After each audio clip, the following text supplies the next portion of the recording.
चाय पीने की तलब हुई। गैस जलाया और पानी चढ़ाया। पानी खौलने लगा। यूरेका! लेकिन आर्किमिडीज याद आने से पहले चाय की याद से जीभ लपलपा उठे। पहले मुझे लगता था कि कला और विज्ञान दो अलग अलग छोर हैं, लेकिन जब चाय बनाना सीखा तब समझ में आने लगा कि उनके बीच कितना करीबी रिश्ता है। चाय कैसे बनाई इसके बजाय चाय कैसी लगी, इसमें मेरी दिलचस्पी ज्यादा थी। चाय पत्ती, शक्कर, दूध मिलाकर चाय छान डालने तक दिल को चैन नहीं था। चाय का कप होठों से लगाया और मेहनत सार्थक हो जाने की खुशी मिली। अरे बाबू, चाय की खुशबू आ गई। बनाई है तो थोड़ी मेरे लिए भी ले आओ। अंदर बैठे बैठे माँ ने फरमा डाला। मैंने बची हुई पत्तियों में ही थोड़ा पानी डाला और उसे जरा उबाला। उसमें दूध मिलाया और फिर वो चाय ले जाकर माँ को दे दी। घूंट लेते ही उसने मुंह बिगाड़ा। तुमने जो पी उस चाय की खुशबू ही अलग थी। ये चाय वो वाली नहीं है। शक्कर तक ठीक से नहीं पड़ी। बिना कुछ कहे मैंने चम्मच भर शक्कर ले जाकर उसके कप में डाल दी। अब घोलो, नहीं तो वो काम भी मुझे ही करने के लिए कहोगी। मन कर रहा था कि कह दूं कुछ ऐसा, लेकिन नहीं कहा। एक नंबर की आलसी है। माँ जरा अपने हाथ पैर हिलाए, इसलिए डैडी ने घर का काम करने को कोई नौकर तक नहीं रखा था। लेकिन बैठे बैठे बना बनाया निगल जाने की उसकी आदत नहीं छूट रही। जो चावल करी बनाती उसमें स्वाद कुछ नहीं होता था। किचन में काम करते समय भी उसका पूरा ध्यान बाहर के टीवी पर लगा रहता। मुझे तो शक है उसके हाथ के बने खाने से ऊब चुके डैडी रोज बाहर खाकर आते होंगे।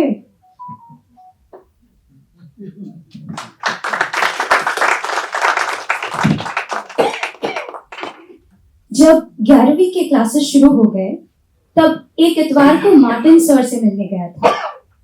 उन्हें बताया कि मैंने साइंस में एडमिशन लिया है। मुझे लगा था कि खुश होकर मार्टिन सर मुझे आशीर्वाद वगैरह देंगे, लेकिन साइंस लिया? क्यों? मार्टिन सर ने आंखों में आंखें डालकर पूछा। साइंस का मतलब क्या है जानते हो? मुझे डॉक्टर कौशबीर की बातें याद आई, लेकिन मार्टिन सर के सामने कुछ कहने की हिम्मत नहीं हुई। डैडी कहते हैं मार्क्स अच्छे मिले हैं, साइंस में अच्छा भविष्य है, मैंने हिचकिचाते हुए कहा। डैडी ने कहा, इसलिए तुमने साइंस लिया? वे मुझसे पूछ रहे हैं या आगे कुछ बताना चाहते हैं, ये मैं नहीं समझ पाया। चुप रहा। साइंस में क्या है कहा? सर ने पूछा। अच्छा भविष्य? किसका? मैं पूरी तरह हैरान। सो आगे क्या करने वाले हो? सर ने पूछा।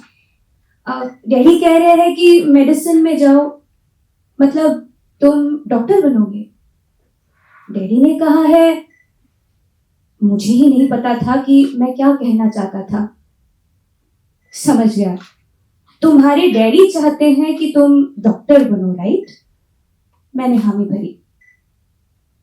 तुम्हें क्या चाहिए इस बारे में कभी सोचा है तुमने? मार्टिन सर की नजर आहट से लगी। सर को जवाब देना था। मैं सोच में पड़ गया। मुझे क्या चाहिए? अब तक इसके बारे में कभी सोचा नहीं था, उलझन में पड़ गया। मुझे लगा था तुम दूसरों से अलग हो। तुमने काफी सारी किताबें पढ़ी हैं, तुम बढ़िया ऐसे लिखते हो। लगा था तुम इंडिपेंडेंटली सोचते हो। लेकिन जाने दो, पढ़ना, बहुत पढ़ना, और साथ ही इंडिपेंडेंटली सोचना भी सीखना। उस दिन मार्टिन सर ने आजकल क्या पढ़ रहे हो ये नहीं पूछा, फलां किताब पढ़ो नहीं कहा। बाहर निकलते समय बस इतना कहा, there is no freedom like freedom of mind. रास्ते भर उस वाक्य को दोहराता हुआ मैं पैदल घर चला आया। धन्यवाद। जान दी जाए या चाय हो जाए उपन्यास के 2 अंश। कोंकणी वाचपाची गोडी लागिल्ले सहस्त्रकाचे पिळगेक भाईन ही कादंबरी भेटयल्या। नॉस्टॅल्जिया आणि नवे पिळगेच्या काळजान निघून तांची जीण, तांचे अस्तित्व आणि नाती समजून घेवपाची तळमळ म्हळ्यार ही कादंबरी। जीव दिवन काय च्या मारून 2020 वर्सा कोविडाच्या काळान ही कादंबरी संजना प्रकाशनांतल्यान उजवाडाक आयली। एक ताजेपण घेवन श्रीमती शैला मावजो हांणी जीव दावा की चहा घ्यावा ह्या नावान ती मराठीन अणकारीत केली। किशू बारपूर हांणी जीवा कडाले चहा कोडयाले ह्या नावान कन्नडान आणि जेरी पिंटो हांणी बॉय अनलव्ड ह्या नावान इंग्लिशीन ह्या कादंबरीचो अणकार केला। आणि हे कादंबरीक हिंदीचो ताळो आणि हिंदीचो स्वर दिला डॉक्टर रमिता गुरव हांणी। भाई मावजो हांका आणि डॉक्टर रमिता गुरव हांका हांव खूब खूब परबी भेटयता।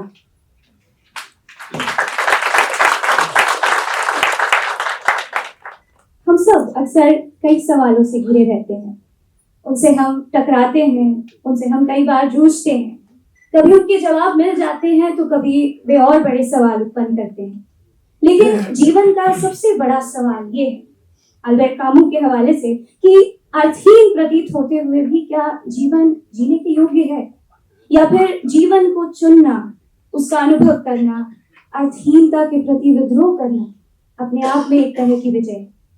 एक युवक की धमनियों के उल्लास से, उसकी अंधेरी गलियों से, उम्मीदों के पहाड़ों से, निराशा की खाइयों से और कभी न खत्म होने वाले सवालों के सपाट मैदानों से गुजरता है ये उपन्यास। जीव दियो काय चा मारो।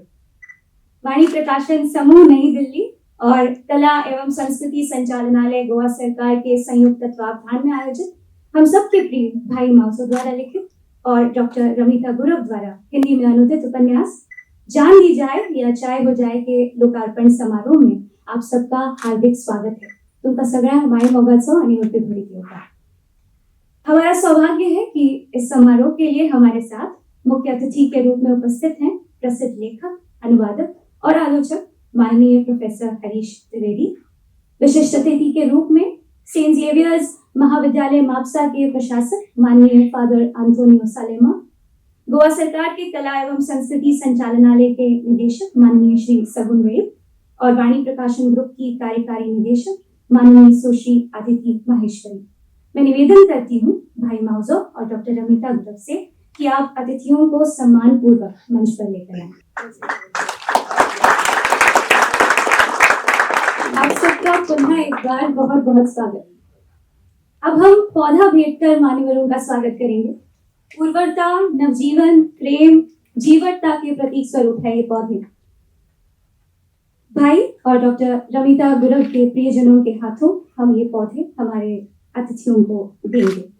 मैं निवेदन करती हूँ आरती दास से कि आप प्रोफेसर हरीश त्रिवेदी को पौधा भेंट कर आपका स्वागत करें। धन्यवाद आरती। निवेदन करती हूँ नियति पत्रे से कि आप फादर एंटोनियो सालेमा को पौधा भेंट कर आपका स्वागत करें।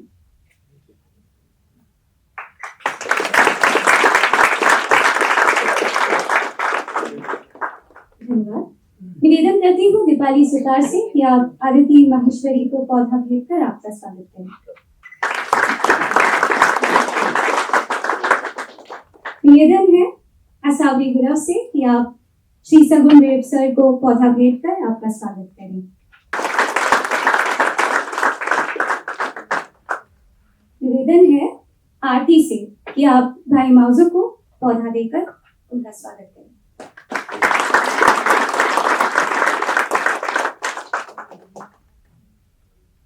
निवेदन है नियति पत्रे से कि आप रमिता गुरव को पौधा भेंट कर आपका स्वागत करें।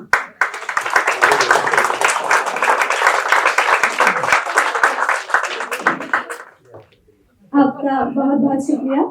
तुमची जी या रापावरी फुलून तुमच्या सर्जनताळेचो परमत संवसारभर फाकून आणि या चाच्या कपावरी जिणेची ल्हान ल्हान पूण मोवाळ सुखा तुमकां लागू।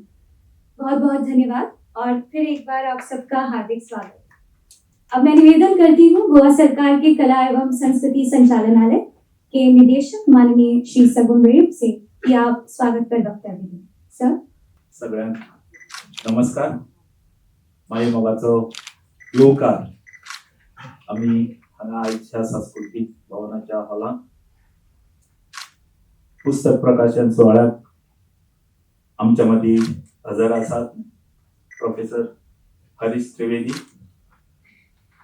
जे मान्यचे लेखक, त्याचबरोबर फादर आंतोनियो सालेमा, ज्ञानपीठ पुरस्कार विजेते बाई दामोदर मावजो, अदिती वाणी प्रकाशन ग्रुपाचे इंचार्ज, त्याचबरोबर ट्रान्सलेशन केल्ले प्रोफेसर रमिता गुरव, हांगा जमिल्ले ज्येष्ठ असे रायटर्स, पत्रकार आणि जमिल्ले सगळे रीडर्स। आज खरेच खुश बघता की आज आम्ही सगळे इतले जाण एकटेन जाल्यात आणि एकटेन जाल्यात ते सुद्धा ह्या पुस्तकाचे प्रकाशन कितलेशेच हांगा वाचून दाखयले की ट्रान्सलेशन भरपूर जाला आणि हितूक सुद्धा हिंदीन ट्रान्सलेशन जावन जे आमकां हिंदी वाचपी आसा सो त्यांच्या खातीर मैडम रमिताबाई जान दी जाय या जान चाय हो जाय ह्या पुस्तकाचे प्रकाशनाक हांव तुमकां सगळ्यांक परत एकदा येवकारता। आणि ही जी संस्कृती आसा, वाचन संस्कृती म्हण, बरोवपाची संस्कृती, आणि ही आमी अशीच सपोज जर बरें चड प्रमाणात एकटेन येवन तेचेर विचार जाले जाल्यार जे क्रिटिक्स म्हणटात ते खंय तरी आमी कमी करपाक शकता आणि एक ध्येयान फुडें वचपाक शकता। जशें म्हणटात की ओल्ड इज गोल्ड।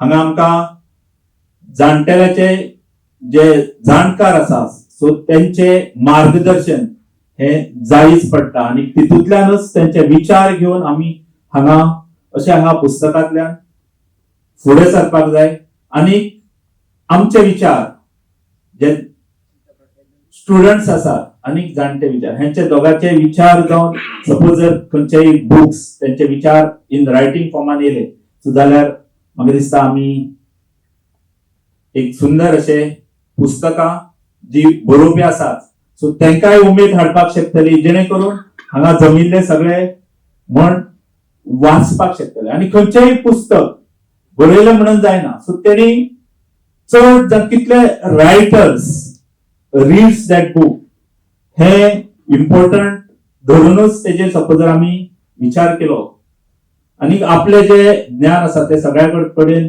पावोवपाचो, ह्या बरोवपाचो आणि टिकून दवरपाचे हे जे आमचे पद्धत आसा सो तेका आमी सदांच हातबळ लावया। Department of art and culture असे जे अशे उपक्रम घडयता सो तांकां सदांच आमचो तेंको आसतलो अशे आव्हान दिता। कित्याक आयज आमी ही बरोवपाची रायटिंग जे कितें आसा सो ती आमी पद्धत जर कल्टिवेट केली ना जाल्यार आमी खंय तरी कमी पडटले आणि आयच्या जगात ह्या जे नेणटे भुरगे आसा जे मोबायला कडेनच वळटात आणि आपले जीवन आसा तो टाइम आसा तो खंय तरी पयस करतात आणि नेक्स्ट जनरेशनाक आमी कशे ह्या जनरेशनाचे नेक्स्ट जनरेशनाक कशे पावपाक शकतले सो हे फक्त एक बरे असे माध्यम म्हणजेच असे वेगळे वेगळे विचारवंतांचे बुकाच्या थ्रू जाता आणि ते प्रिझर्व जाता। सो हांव परत एकदा हाचेर सगळे मानिस्ताक येवकारता ह्या प्रोग्रामाक, त्याच बरोबर सगळे जे हांगा येयल्ले आसात म्हण सगळ्यांच्या मोगा खातीर आव्हाना खातीर सो तांकां सगळ्यांक तुमकां परत एकदा येवकारता आनी म्हाजे येवकाराचे भाशण धन्यवाद सर आपके सहयोग के लिए और आपके वक्तव्य के लिए। हमारे साथ इस समारोह के लिए उपस्थित हैं वाणी प्रकाशन ग्रुप की कार्यकारी निदेशक सुश्री आदिति माहेश्वरी। अक्सर किताब वाली के नाम से पहचानी जाने वाली आदिति माहेश्वरी स्वयं एक लेखिका, स्तंभकार और एक अच्छी वक्ता है। यूनिवर्सिटी ऑफ स्थितलाई, Tata institute of social sciences और दिल्ली विश्वविद्यालय में आपने उच्च शिक्षा प्राप्त की है। साथ ही आपने फ्रैंकफर्ट बुक में से एडवांस पब्लिशिंग प्रोग्राम से प्रकाशन में डिप्लोमा भी अर्जित किया है। आपके पास 14 वर्षों से अधिक का अनुभव है, जिसमें आपने प्रकाशन, बौद्धिक संपदा प्रबंधन और पुस्तकों के डिजिटल व प्रिंट प्रचार प्रसार का सफलतापूर्वक नेतृत्व किया है। आपका हार्दिक स्वागत है। मैं आपसे निवेदन करती हूँ कि अपना प्रास्ताविक वक्तव्य दें। नमस्कार। इस बहुत उदार परिचय के लिए आपका बहुत बहुत धन्यवाद। अपने गुरु की उपस्थिति में कुछ भी कहने से पहले कान पे हाथ लगा लेना चाहिए। आदरणीय प्रोफेसर हरीश त्रिवेदी जी, मास्टर्स के दिनों में नालायकों से भरी कक्षा को झेलने का श्रेय इनको जाता है। हम सभी के आदरणीय प्रिय भाई, जब 2 साल पहले मैंने दामोदर मौजो जी के बारे में जाना, मुझे पता था कि मैं बहुत देरी से एक ट्रेन के बारे में जान रही हूँ। ट्रेन का जिक्र इसलिए क्योंकि जान दी जाए या चाहे हो जाए का आखिरी किरदार यदि कोई है तो वो ट्रेन है। भाई से मिलने जब गोवा आई तो बहुत तेज बारिश हो रही थी उस दिन, अगस्त का महीना था और जीपीएस काम नहीं कर रहा था। साउथ गोवा के इंटीरियर में थे हम, तो मैं टैक्सी ड्राइवर के साथ में थोड़ा लगी हुई थी कि इस गली में देखो, इस गली में। तो मैंने बोला आपको जाना किधर है? तो मैंने कहा मुझे दामोदर मौजो जी के घर में जाना है। फोटो दिखाई, आपको जानती हैं आपको? मैंने कहा जी ये है। भाई के घर पे जाना है आपको, पहले नहीं बता सकती थी आप। और वो गाड़ी सीधा ले जाके भाई के घर पे रुकी और मुझे उस दिन पता चला कि अगर आप गोवा में हैं तो आप भाई के पास सुरक्षित रूप से गोवा के किसी भी कोने से पहुंच सकते हैं। दिस इज दामोदर मौजो के लिए।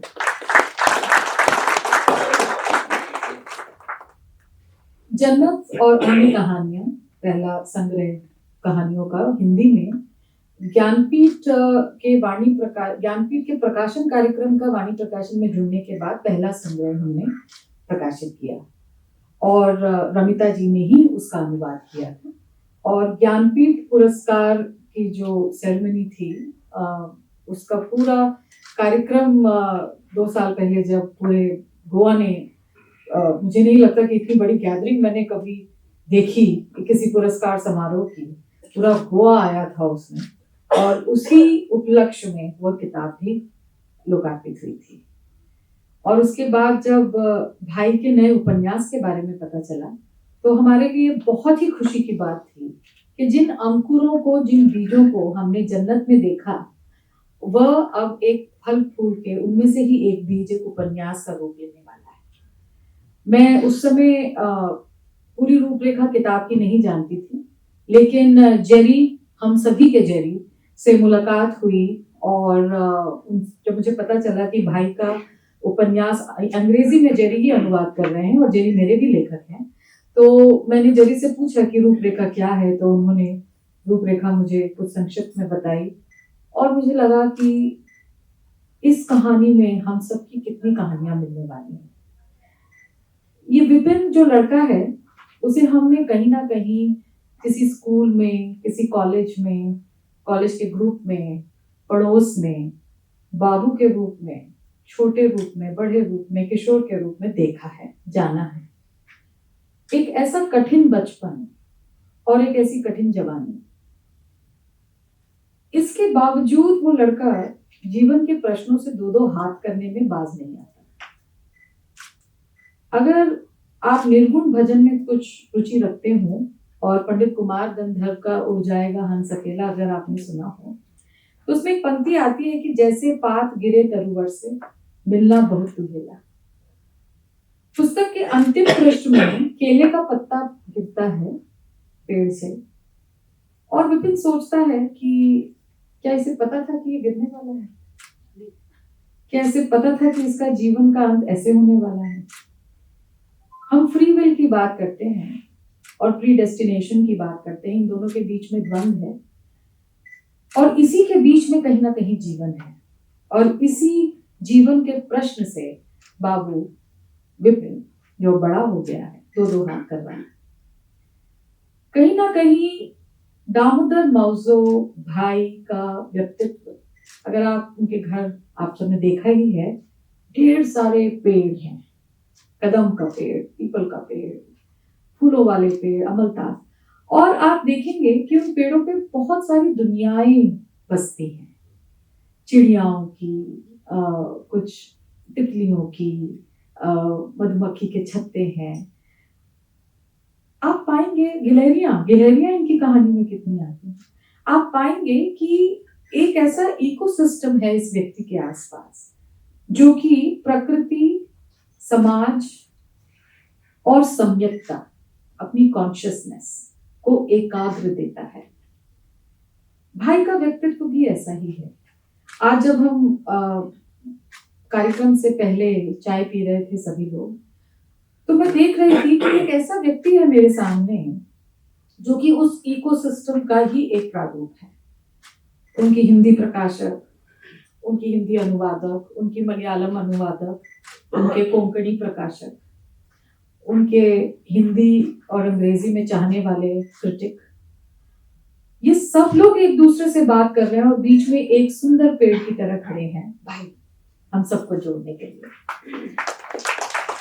तो जो व्यक्ति अपने जिए हुए जीवन और अपने आसपास के जीवन में दूरियां कम कर देता है और उसके साथ एक हो जाता है, वह व्यक्ति ऐसा साहित्य रच पाता है जो कि पीढ़ियों तक न सिर्फ साहित्य के गलियारों को बल्कि आत्मा को भी द्रवित करने वाली कहानियां और किस्से छोड़ जाता है। जान दी जाए या चाय हो जाए अंग्रेजी में बॉय अनलव्ड के नाम से प्रकाशित हुआ। मेरी अभी आंटी से बात हो रही थी कार्यक्रम से पहले, तो मैंने कहा कि अच्छा ही है कि हमने ऐसा टाइटल हिंदी में नहीं रखा। रमिता जी थैंक यू, क्योंकि चाय और जान हिंदी पट्टी में लगभग एक जैसी ही बात है और मुहावरे के रूप में जीवन को चुस्कियों में जीना और उस तलब के साथ जीना कि अभी एक प्याला खत्म हुआ है तो दूसरा शुरू होगा। पूरी कहानी इस द्वंद, इस यात्रा के बीच की है। ये बच्चा बड़ा होता है ऐसे परिवार में जहां माता पिता की बनती नहीं है, जहां माँ को लगता है कि इसके जन्म के बाद से उनके बुरे दिन शुरू हो गए और जहां पिता को लगता है कि किसी लायक नहीं है। बच्चा बहुत शार्प है, बहुत मेधावी है और खेलने कूदने में बहुत आगे है, लेकिन घर की परिस्थितियों को इतना अलग पाकर, इतना प्रतिकूल पाकर वह कहीं ना कहीं एक संकुचित बच्चे के रूप में बड़ा होता है। फादर का कैरेक्टर एक मरहम की तरह उसके जीवन में आता है, लेकिन कहीं ना कहीं ये जो कमी घर से रह जाती है उसके जीवन में आगे चलकर उसके प्रेम संबंध में भी दिखती है, अपनी छाप छोड़ देती है। एग्जिस्टेंशियल आंस्ट जैसे बड़े सवाल को लेकर हम ने बहुत सारा वैश्विक साहित्य पढ़ा है, जाना है उसके बारे में, और कहीं ना कहीं जब मैं पंडित कुमार गंधर्व एग्जिस्टेंशियल आंस्ट का बड़ा प्रश्न और 21वीं सदी में रचे जा रहे कोंकणी भाषा के एक महत्वपूर्ण हस्ताक्षर द्वारा इसी प्रश्न को टटोलता हुआ देखती हूँ, तो मुझे लगता है कि भारतीय मानस में, हमारे यूथ में यह प्रश्न कितने जोरों से अंदर अंदर पनप रहा है, इसके बारे में बात खुलकर होनी बहुत जरूरी है। हमें अंत में नहीं पता कि विपिन ने ट्रेन पकड़ी, ट्रेन के नीचे आ गया या चाय की चुस्की ली।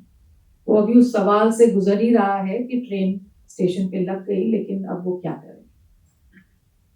बहुत से केसेस में हम रोज सुनते हैं कि जीवन की हापातापी से हार कर, हाँफ कर हम में से कुछ साथी इस यात्रा को बीच में छोड़ देते हैं।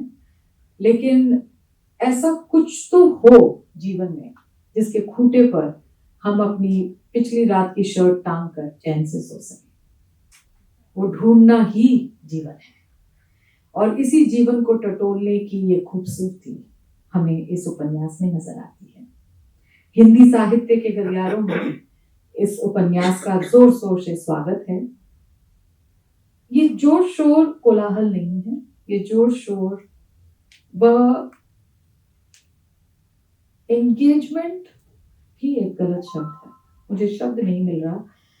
ये जोर शोर एक तरीके का वाद विवाद, संवाद, प्रतिवाद है जीवन की उस कठिनाइयों के साथ जिसके बारे में स्त्री विमर्श, दलित विमर्श, नई हिंदी का पूरा लिटरेरी मूवमेंट, नई कहानी का मूवमेंट कहीं ना कहीं चुप हो जाता है, क्योंकि आत्महत्या या जीवन से मुंह मोड़ लेने का पूरी प्रक्रिया बहुत कष्टप्रद है, और इसके ऊपर बात करने में कहीं ना कहीं हम एक कदम पीछे होते हैं।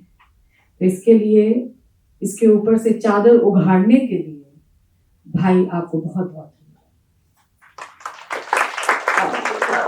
किसी भी पुस्तक को किसी अन्य भाषा में ले जाने के लिए जो सेतु बंधन करने वाला व्यक्ति है वो है अनुवादक, और अनुवादक किसी कल्चरल एम्बेसडर से कम नहीं होता। अनुवादक सिर्फ भाषा, किताब, कथानक को नहीं ले जा रहे, पूरे संस्कृति को एक अलग भाषा में ले जा रहे हैं। यदि आप हिंदी का अनुवाद पढ़ेंगे तो आपको सच में लगेगा कि ये यहीं के गलियारों की कहानी है। कहीं भी भाषा, गोवा की हवा, उसकी सुगंध, उसकी मिट्टी से दूर नहीं होती, और इसका पूरा श्रेय मेहनती, बेहद मेहनती रमिता जी को जाता है।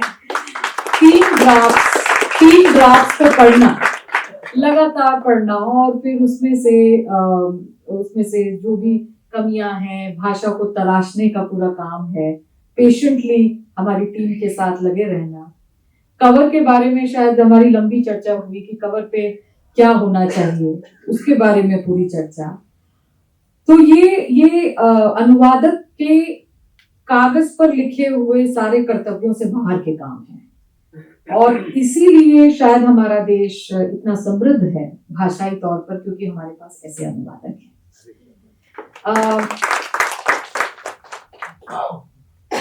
आदरणीय बापे जी, आपका बहुत बहुत धन्यवाद कि आपने न सिर्फ इस प्रांगण को बल्कि गोवा सरकार की ओर से हिंदी भाषी किताब के लिए जगह हमें दी, और इतनी सौहार्द्रता से, इतनी जिसे बोलते हैं ब्यूटी इन सिंप्लिसिटी के साथ आपने हमें यहाँ साथ में जोड़ा। बहुत बहुत धन्यवाद आपका। और फादर एंटोनियो सालेमा जी, बहुत शुक्रिया।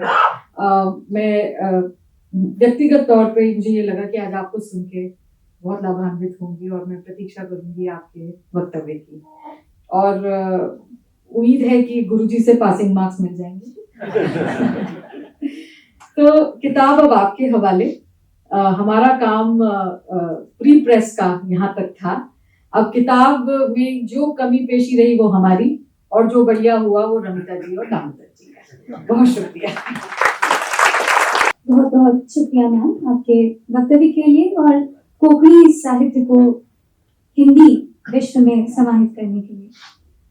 विशिष्ट अतिथि के रूप में आज हमारे साथ उपस्थित हैं फादर एंटोनियो सालेमा।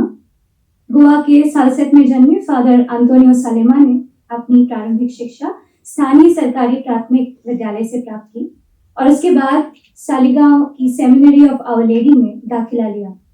सेमिनरी का पाठ्यक्रम सफलतापूर्वक पूरा करने के बाद आपने राशौल के मेजर सेमिनरी में प्रवेश लेकर दर्शन शास्त्र और धर्म शास्त्र का अध्ययन किया। आपने पॉलिटिकल साइंस में एमए और शिक्षा में स्नातक की उपाधि प्राप्त की। शिक्षा के क्षेत्र में उल्लेखनीय योगदान आपने देते हुए 10 वर्षों तक डायोसीजन सोसाइटी ऑफ एजुकेशन के सचिव के रूप में काम किया। 2009 से 2020 तक आप सालेगांव सेमिनरी के रेक्टर रहे। जुलाई 2020 में आपको सेंट जेवियर्स कॉलेज मापसा के प्रशासक के रूप में नियुक्त किया गया। आप विभिन्न शैक्षणिक संस्थाओं के सदस्य हैं और आप डायोसीजन बोर्ड ऑफ एजुकेशन गोवा के उपाध्यक्ष का दायित्व भी संभाल रहे हैं। खेलों के प्रति आपकी विशेष रुचि है और इसी के साथ फादर सलेमा फुटबॉल प्रेमी हैं, शास्त्रीय संगीत के प्रेमी हैं और साहित्य के भी प्रेमी हैं। आपका हार्दिक स्वागत है फादर। आपसे निवेदन है कि आप इस अवसर पर अपने विचार व्यक्त करें। Chief guest for today's function, Professor Trivedi, the writer of the book, company book, Jugyu Kai Chao Gyu, by director of the Sanskriti Bhavan, translator, Professor Ramita Aditya, and our company stalwart, Professor Bemre. And my dear friends, it's a real pleasure to be here for the release of this Hindi translation of Bai's book. It's just not a release.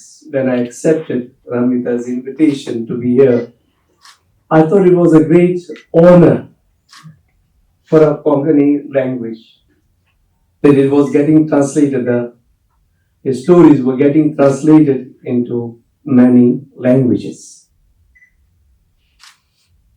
And thereby, the greatness of Konkani was, so to say, getting recognized throughout India, through the different languages.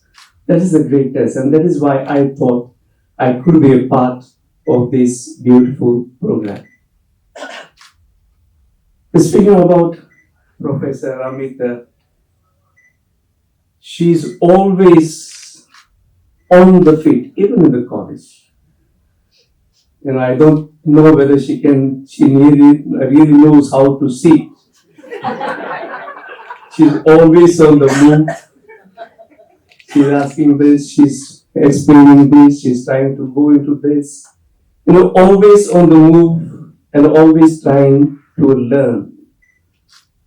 Always active, looking forward, proactive to see what we can do, how much we can do, what we can do. That is Professor Ramita. In fact, it's a pleasure to work with her in our college. And I really want to congratulate her on the hard work she did in getting this novel, this story into Hindi, translated into Hindi. Bai, I was telling Aditya, if you come to Salsi, don't ask his name, just say Bai. Yeah. I'm really, so to say, honored to be in your presence, in the presence of Professor Bimbe, great stalwarts of our language, of our mother state.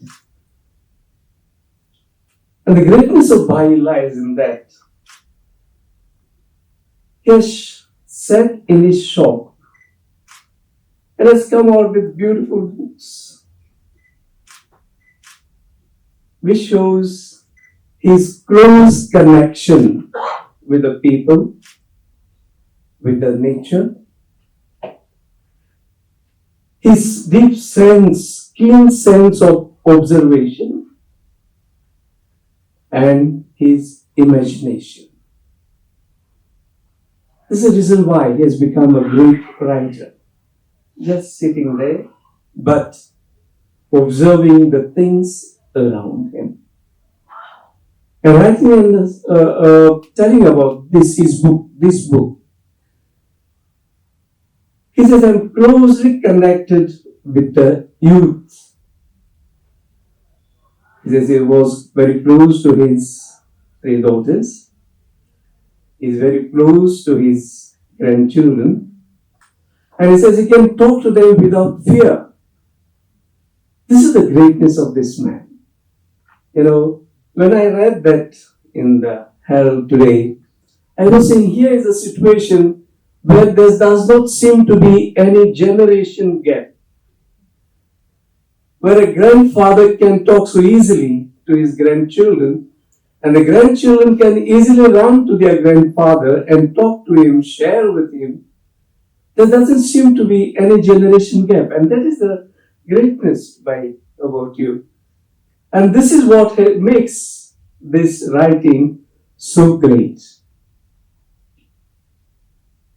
And this, with your writing, you have made us Goans proud.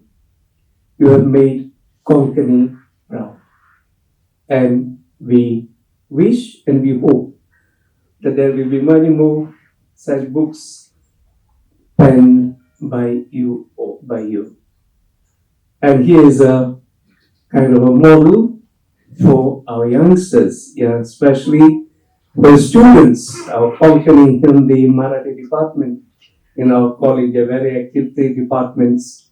For our future students, we have models here, and they should get inspired by them, so that we have many more authors who will bring our language Konkani even to a higher level. So congratulations for the beautiful book. Thanks to you, Ramita, for the translation. And I wish you all the very best, and God bless you all. Thank you. बहुत बहुत धन्यवाद father, आपकी उपस्थिति के लिए, आपके प्रोत्साहन के लिए और आपके प्रेरणादायक वक्तव्य के लिए। हमारे साथ हैं जीव जीव का एक चामारू उपन्यास के लेखक श्री दामोदर माउजो, हम सब के प्रिय भाई। हालांकि भाई किसी परिचय के मोहताज नहीं है, लेकिन औपचारिकता के लिए भाई माउजो ज्ञानपीठ पुरस्कार प्राप्त करने वाले रविंद्र केरकर के बाद दूसरे कोंकणी लेखक हैं। माटी के सपूत कहे जाने वाले भाई माउजो दक्षिण गोवा के सुरम में माजोर्डा गांव में रहते हैं। आप पिछले लगभग 50 वर्षों से साहित्य सर्जन कर रहे हैं और कोंकणी साहित्य को समृद्ध करने में अपना अमूल्य योगदान दे रहे हैं। आपका प्रसिद्ध उपन्यास कार्मेलिन, जिसके लिए आपको 1983 में साहित्य अकादमी पुरस्कार प्राप्त हुआ, कोंकणी से अनेक भाषाओं में अनुदित किया गया है। आपके लोकप्रिय कहानी संग्रह में गाथन, रुमट फूल, सकनमोगी, बुर्गी मंगेलेती, तिष्टावनी, पोस्ट कोविड और नवाजार आदि हैं, जिन संग्रहों ने पाठकों के दिलों में गहरी छाप छोड़ी।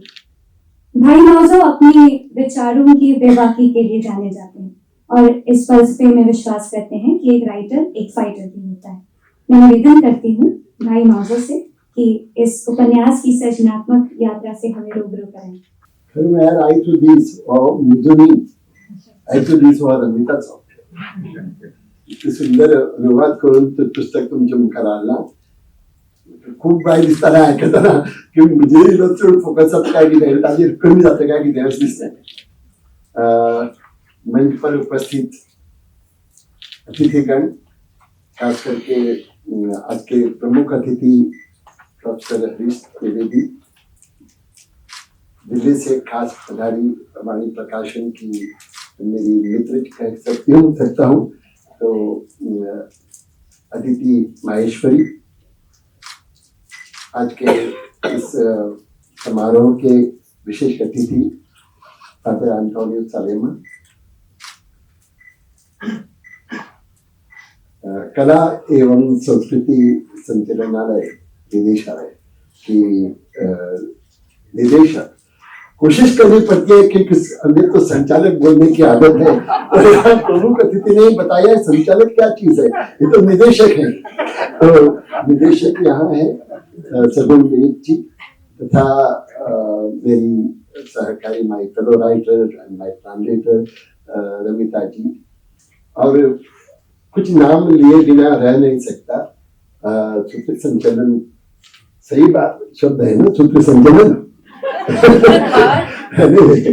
सूत्र संचालन करने वाली नहीं है तो हिंदी में और एक करो का एक नाम, एक तो ममता वेदलेकर, और इस समारोह को पूरा बनाने के लिए कोशिश करने वाली जो टीम है उसमें से आरती है, आसावरी है और ढेर सारे अन्य लोग हैं. तो इटानो आगे खरं सांगता म्हणजे हिंदी मध्ये त्यांनी जीव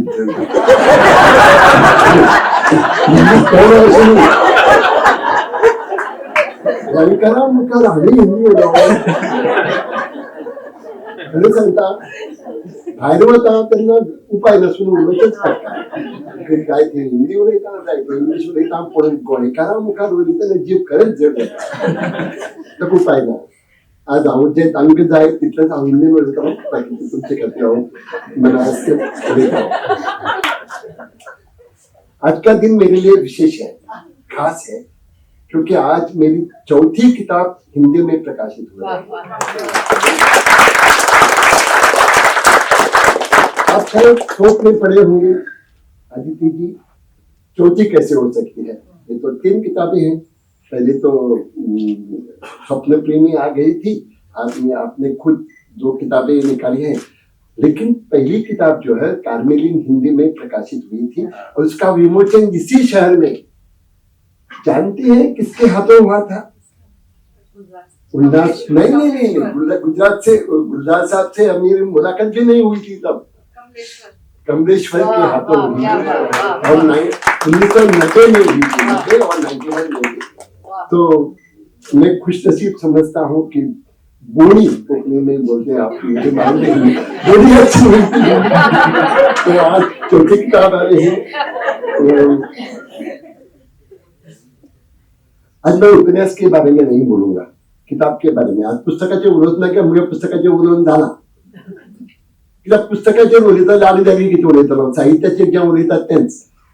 आज खरें म्हळ्यार रमिताचेर उलोवपाचें. रमितान ज्या तरेन वावर केला, हांव खरें सांगता, आज आमचे मदीं जे अनुवादक आसात तांचे मदीं उखलापे चड आसात. बिबटे म्हणटा आमी कोंकणीत, बिबटे अनुवादक तयार जातात. साहित्या विशीं प्रेम आसचें पडटा. आणि खंयचोय अनुवादक जेन्ना नेहमी पुस्तक आपल्या हातांत घेता, अनुवाद करपाक घेता, तेन्ना ताका मूळ पुस्तक जें आसा तें ताका आवडपाक जाय आणि तेच अनुवाद करपाची उर्बा भितरल्यान येवपाक जाय जी ताजे मदीं आसा. ताणें पुस्तक वाचना फुडेंच सांगिल्लें आपलें कर्तव्य. आणि म्हाका हांव तुका सांगता, अनुवाद के बारे में मेरा एक ख्याल है जो आप भी शायद you will agree with that. When a good translation happens, that of a mediocre book, many writers think that it will give, it uplift the merit of the book. It doesn't happen. But when a bad translation happens of a good book, it ruins the book. तो मैं हमेशा कोशिश में रहता हूँ कि अच्छा अनुवादक मिले. हम जेन्ना गेली इंग्लिश पुस्तकां इंग्लिशीन गेली तेन्ना हांवें एक आनी मुद्दम सांगता की हांव म्हणजे मुखार लेखकी बशिल्ले आसात. हांव सगळ्यांचें नांव घेना, पूण हांव म्हणजे मुखार लेखक बशिल्ले आसात. अनुवाद गरजेचे. आमचे मदीं जयंती आसा, हांगा देविदास आसा. पुस्तकां अनुवादून दुसरी भाशा वतकीच लोकांक कोंकणी भाशेच्या, कोंकणी साहित्याची तांक कितें आसा, ओळख कितें आसा हाजी वळख मेळटा. पूण त्या खातीर अनुवाद बरे जाय. आनी अनुवाद बरी जातले जाल्यार अनुवादक बरे जाय. दुर्दैवान आमचे कडेन अनुवादक आसात तातूंत बिबटे चड आसात. बरे अनुवादक आसात, तांचे कडेन घडये हांव पावना कित्याक ते आमचे कडेन पावून आसत, पूण तांचे कडेन पावपाची गरज आसा.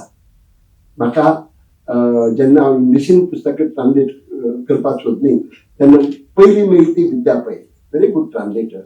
She has done excellent work and particularly she is instrumental in taking most of the novels or books from Konkani into English. I was much happy. विद्या पै ही कोंकणी उलोवपी मंगळूरची आणि तिका गोंयची संस्कृताय खबर नासली, पूण तेगेली एक जिद्द पळयल्या हांवें, ती शिकून घेवपाचो प्रयत्न करता. ताका लागून म्हाका तेजे भितर खूब आदर आसा, खूब बरें काम केलां. पूण म्हगेलो एक फ्रेंड आशिल्लो झेवियर कोता, ताजी फाटी लागून हांवें ताजी पुस्तकां ट्रान्सलेट करपाक लायली. ताजें कारण तागेलें भाशेचेर प्रभुत्व आशिल्लें आनी तो म्हगेली कथा ताका आवडटाली. आवडटाली मागीर कर म्हणून ट्रान्सलेशन करून ताची फाटी लागून हांवें करून घेतलें. He had never written earlier, my translator Xavier Cotter, but he had made an attempt, and I found they were good enough. But I sat with him, saw that it is perfect. Not that I was perfect in English, but his perfection in that language prompted me to tell him what could be better, because my knowledge of English is not just काम चलाऊं. लेकिन मैं उसको बता सका कि ये ठीक नहीं, मुझे ऐसा कहना है. So we together sat and gave the final touch to the book. And I am very happy that because of my translator, I could reach out to many other across readership across the borders, across the linguistic border. So this is very necessary. आणि आमकां दिसता जर आमकां आमची साहित्य भायर पावपाक जाय जाल्यार रमिता सारके ट्रान्सलेटर आमकां जाय. एक पुस्तक ट्रान्सलेट करपाक एक काणी घेवन एक कथा जेन्ना मन्नत ताणें ट्रान्सलेट केलें, एक कथा घेवन येतालें वाचून पळोवया. आनी ते आदेश बसताले. आदेश कित्याक म्हणटा, गणपती जेवणाक म्हाका खार नाका म्हणून ते गणपती आपूण जेवून बी येताले. आनी मागीर बसताले ते राती कडेन बसून येताले. एक कथा दोन कथा घेवन येताले आनी प्रत्येक जातकीच समाधानान वताले आनी मागीर ताका फायनल टच दिताले. हें डेडिकेशन आमकां अनुवादकां मदीं चडशें दिश्टी पडना. पूण I am happy that she has done excellent work. बरो अनुवाद केला आनी म्हाका जेन्ना फिडबॅक मेळटा हिंदी वाचकां कडच्यान तेन्ना कळटा कितलें बरें जालां कितलें बरें जालना तें. म्हणून हांव म्हणटा की अनुवाद हो खूब गरजेचो. आनी अनुवाद करतना अनुवादा विशीं एक म्हजें मत आसा. अनुवाद के बारे में मेरे एक ख्याल है. जब हमारा कभी जो काम में लगे रहते हैं, नौकरी करते हैं, उनका तबादला होता है तो उनको दूसरे शहर जाना पड़ता है, दूसरे राज्य में वास्तव करना पड़ता है. तो वो यहाँ से निकलकर उस शहर में जाते हैं. और कोई हिंदी भाषक है तो तमिलनाडु में तबादला हो गया या उसको वास्तव्य करना पड़ा तो तमिलनाडु में जाता है. लेकिन उसके मन में जो अप्रेंशन होता है कि वहां जाकर कैसे I was received well or not, I will be received well or not. Secondly, whether I will be able to उस कल्चर में हम घुल मिल सकेंगे या नहीं, और वहाँ हम उनके साथ कैसा बर्ताव कर सकेंगे और लोग हमको एक्सेप्ट करेंगे या नहीं. एक this apprehension they have in their minds. Similarly जब एक कहानी ट्रांसलेट होकर दूसरी भाषा में जाती है तो लेखक के मन में एक अप्रेंशन रहता है, क्या इसको लोग समझ पाएंगे, क्या इसको will it be well received in that language. But my experience is that if the translator is honest and dedicated, then definitely the translated works reach out to the right readership and you get the feedback. And I have experienced it, that is why I am sharing this with you. That is the reason why I look out for good translators, and I am very happy that as far as Hindi is concerned, I know there are many more who have expressed their willingness also to do my translations, but I prefer to stick to one translator. I think it gives some sort of, it builds a relationship between the author and the translator. Now people know Xavier Cotter as my translator, so Ramita Gura will be known as my translator. Not that I get, not because I will get some credit, of course I do get, but I am very happy that with her translations, and I advise my fellow writers also to look out for some good translators and get the works translated into other languages. Of course, there are restrictions, there are limitations. When it goes to Hindi, into Hindi, Marathi or English, I can supervise or I can give some directions or go through and suggest that something is wrong or something is not. But when it is translated into other languages, what do? If it is translated into Telugu, then whenever Mr. Srinivasacharya approached me for translations, so I did not know him, so I was little bit, apprehensive. Rather, I was in a dilemma whether to ask him to give him the permission or not. So what I did is I consulted other writers, and I also googled and saw his credentials, whether he has creative abilities, whether he has done the translations earlier, he has mastery over the language, whether he has any connection with the source language. So on the basis of this, I allow him to translate. And I am very happy to say that now Carmelin itself has gone into 14 different languages. What a creditable thing. I have, everywhere I go, if I go to Orissa, I find readers come to me, I read your book. That gives immense pleasure to me as an author and to everybody, every writer who is translated into other languages. Well, as I said, I'm very choosy about choosing the translators, and I'm very happy that Aditi will agree with me that I have done the right choice. So, okay. So, मित्रांनो, साहित्य बरोवप व्हडलें कठीण न्ही, अनुवादक जावप चड कठीण. साहित्य बरयतना कितें आसा, जब वेदना और संघर्ष जो हमारे साहित्य के मूलभूत विशेषताएं हैं, वो तो जो पकड़ सकते हैं उससे साहित्य निर्माण होता है. वेदना और संघर्ष are the main features of any literature. लेकिन वेदना संघर्ष के बारे में जानने के बाद साहित्य निर्माण होगा ऐसी बात नहीं.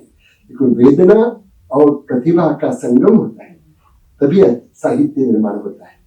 तो आमच्या लोकांकडे न्ही म्हणजे मागणें आसा, आमी आयचे पहिल्यान ज्यो वेदना आसात त्यो समजून घेवपाक जाय, ताची इंट्रिकसीज समजून घेवपाक जाय आनी तांचेर बरोवपाची खूब गरज आसा. खूब लोकांक दिसता गोंयांत आनी खंय वेदना आसा, गोंयांत खंय संघर्ष आसा. Easy going life, people think so. There are many wrong notions among the people. Wherever I go, I find them. Many wrong notions about life in Goa.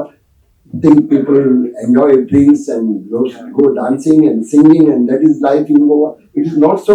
It is okay for the tourists to come and go and settle somewhere for a week in North Goa and say this is Goa which I enjoyed. But it is not Goa. Real Goa you find in villages, in rural areas. आणि आमी ती नाडी पकडपाक जाय, नाडी धरपाक जाय, आनी जाल्यारूच ते जातले. आनी म्हाका खात्री आसा की आमचे कोंकणी लेखक जे आसात आनी ह्या कामाक खूब बरो वावर केलो आसा. I am very happy with younger writers who write in Konkani. They come up with very good stories, very good novels. Prakash Parienkar हांगना, तागेली तुरंत सखी कादंबरी, तागेली नवी कथा संग्रह, आनीकय खूब आसात. नांव घेतलें पयलींच कित्याक एक नांव घेतलें जायना, दुसऱ्याचे अन्याय जावंक शकता. पण तांचे कडच्यान अपेक्षा आसात आनी तांचे साहित्य चड करून यंग रायटर्स जे आसात उनका साहित्य अनुवाद होकर अन्य भाषाओं में जाना चाहिए. I agree, you will agree that Hindi, once my experience says that एक बार हिंदी में गया तो हिंदी में से उड़िया, असमिया और अन्य जो हिंदी बेल्ट में जो भाषाएं हैं उनमें सहजता से अनुवादित हो जाती है. तो I am happy that it is translated into Hindi. It is already translated as has been told to you that it is translated into this the fourth language it is going into. But once it goes into Hindi, I'm sure it will be taken up by other languages also. So inshallah ऐसा हो जाए. चड वेळ घेवचो ना. हांगा म्हाका तुमच्या चड उलोवपाचें नाशिल्लें, पूण चड करून हांव उलयलां. हांगा रमितान जें काम केलां ताची खरेंच तोखणाय जावपाक फावो. ताची फाटल्यान तागेली जिद्द आशिल्ली बरी जावपा खातीर. हांवें ताका बरें म्हणून तें उबी बसनाशिल्लें. ना म्हाका हें सारकें दिसना, हें पळय सारकें, आनी तें सांगून सारकें जातकीच मागीर तें फुडें वतालें.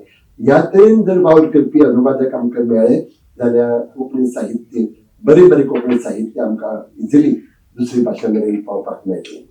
तेन्ना हांव रमिताक पयलीं परबी दितां, ताची तोखणाय करता, पब्लिकली करता, कित्याक म्हाका अशी संद तातूंत दिना आनी मेळना.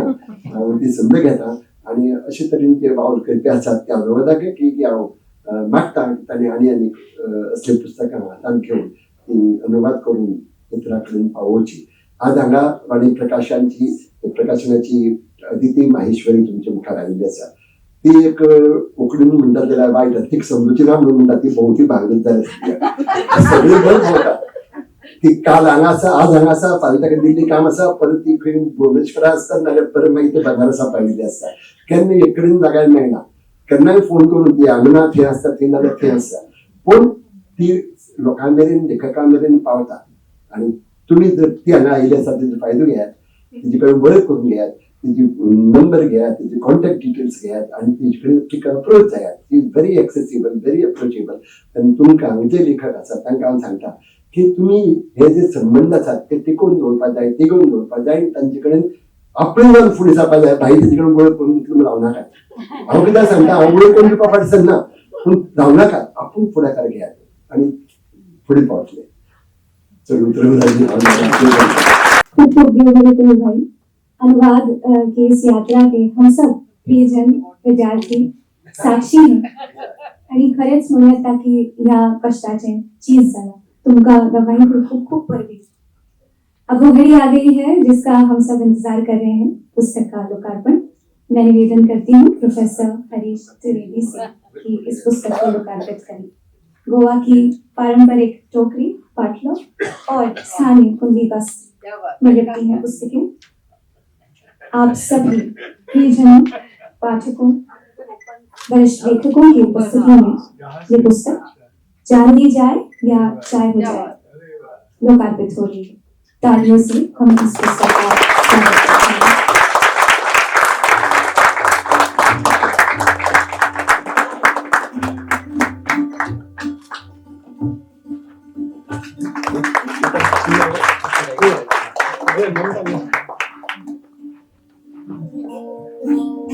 डॉक्टर अमिता गुरव और भाई मौजू को बहुत बहुत बधाई और शुभकामनाएं. इस समारोह के लिए हमारे साथ मुख्य अतिथि के रूप में उपस्थित हैं प्रोफेसर हरीश त्रिवेदी. आप दिल्ली विश्वविद्यालय में अंग्रेजी के प्रोफेसर रहे हैं. आपने शिकागो और लंदन विश्वविद्यालयों में विजिटिंग प्रोफेसर के रूप में अध्यापन किया है और विश्व भर के लगभग 30 देशों में व्याख्यान दिए हैं. इलाहाबाद विश्वविद्यालय से बीए के दौरान आपने संस्कृत और अंग्रेजी का अध्ययन किया और बाद में वेल्स विश्वविद्यालय यूके से वर्जीनिया वुल्फ पर शोध करके पीएचडी प्राप्त की. आपने इलाहाबाद विश्वविद्यालय, बनारस हिंदू विश्वविद्यालय, सीएन स्टीफेंस कॉलेज दिल्ली और दिल्ली विश्वविद्यालय में काम किया है. आप colonial transactions, English literature and India 1993 के लेखक हैं और आपने Kipling in India, India in Kipling, Literature and Nation, Britain and India 1800 to 1990 और Post Colonial Translation, Theory and Practice जैसी पुस्तकों का संपादन और सह संपादन किया है. आप हिंदी और अंग्रेजी दोनों भाषाओं में अनुवाद करते हैं.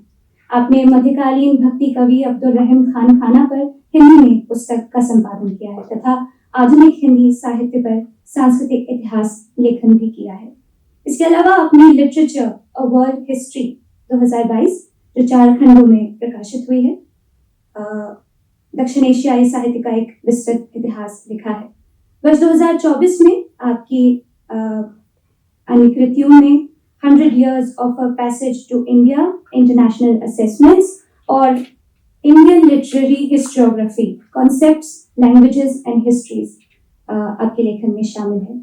आपके सम्मान में 2014 में India and the World, Post Colonialism, Translation and Indian Literature शीर्षक से एक संवाद ग्रंथ भी प्रकाशित हुआ है जिसका संपादन रूथ वनीता ने किया है और जिसमें गायत्री चक्रवर्ती स्पिवाक, सुजन वेस्नेट, डेविड डेमरोश, जैंग लोंगशी और रॉबर्ट जे सी योंग जैसे विश्व प्रसिद्ध विद्वानों ने योगदान दिया है. मैं निवेदन करती हूँ प्रोफेसर हरीश त्रिवेदी सर से कि कृपया अपना वक्तव्य दें. ये केवल उदार नहीं था ये परिचय, ये बहुत लंबा भी था. इतनी जरूरत नहीं थी. अगर मुझे आपके सामने आपसे मेरा परिचय कराया ही जाए तो मेरी बस एक योग्यता है, मेरी बस एक अर्हता है कि मैं भाई का स्नेह पात्र हूं. भाई का स्नेह ही मिलेगा और भाई ने सोचा कि आज का ये जो पुस्तक विमोचन हो रहा है इसमें मुझे बोलने को बुलाया जाए, इससे बढ़ के मेरा सम्मान क्या हो सकता है. काफी कुछ कहा जा चुका है पुस्तक के बारे में भी और मैंने देखा कि भाई को जब सबसे बढ़िया जोक मारना था तो वो हिंदी से कोंकणी में आ हमें तो कई लोग समझ न पाए कि क्या हो गया. फादर एंटोनियो को एक छोटी सी मैं सलाह देना चाहता हूँ कि अगर आपके कॉलेज में कोई और भी अध्यापक अध्यापिकाएं हों जो चुपी न बैठती हो, इधर उधर कूदती फांगती रहती हो लगातार, तो उनसे आप कहिए, उनको बैठने चुपचाप बैठने का तरीका बताता हूँ। उनसे कहिए कि एक लंबी पुस्तक का अनुवाद करें।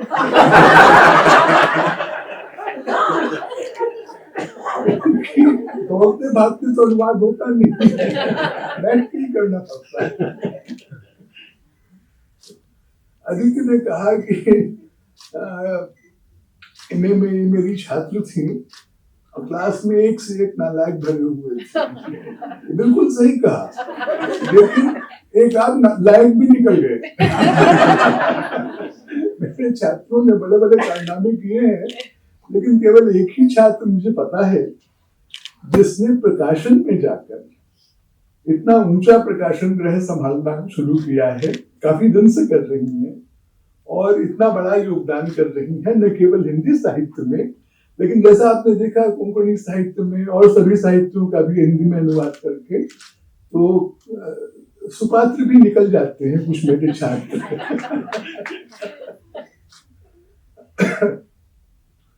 मैं कह रहा था कि ये कैसा राज्य है गोवा, जिसमें एक निदेशालय या संचालनालय केवल कलाओं के लिए और साहित्य के लिए है। उत्तर प्रदेश में, मैं उत्तर प्रदेश का हूँ, वहां तो मैंने कभी सुना भी नहीं। अदिति कह रही थी कि दिल्ली का मेरे दिल में दर्द होगा, दिल्ली के लिए मेरे दिल में कोई दर्द नहीं है, कि है भी कि नहीं है वहां।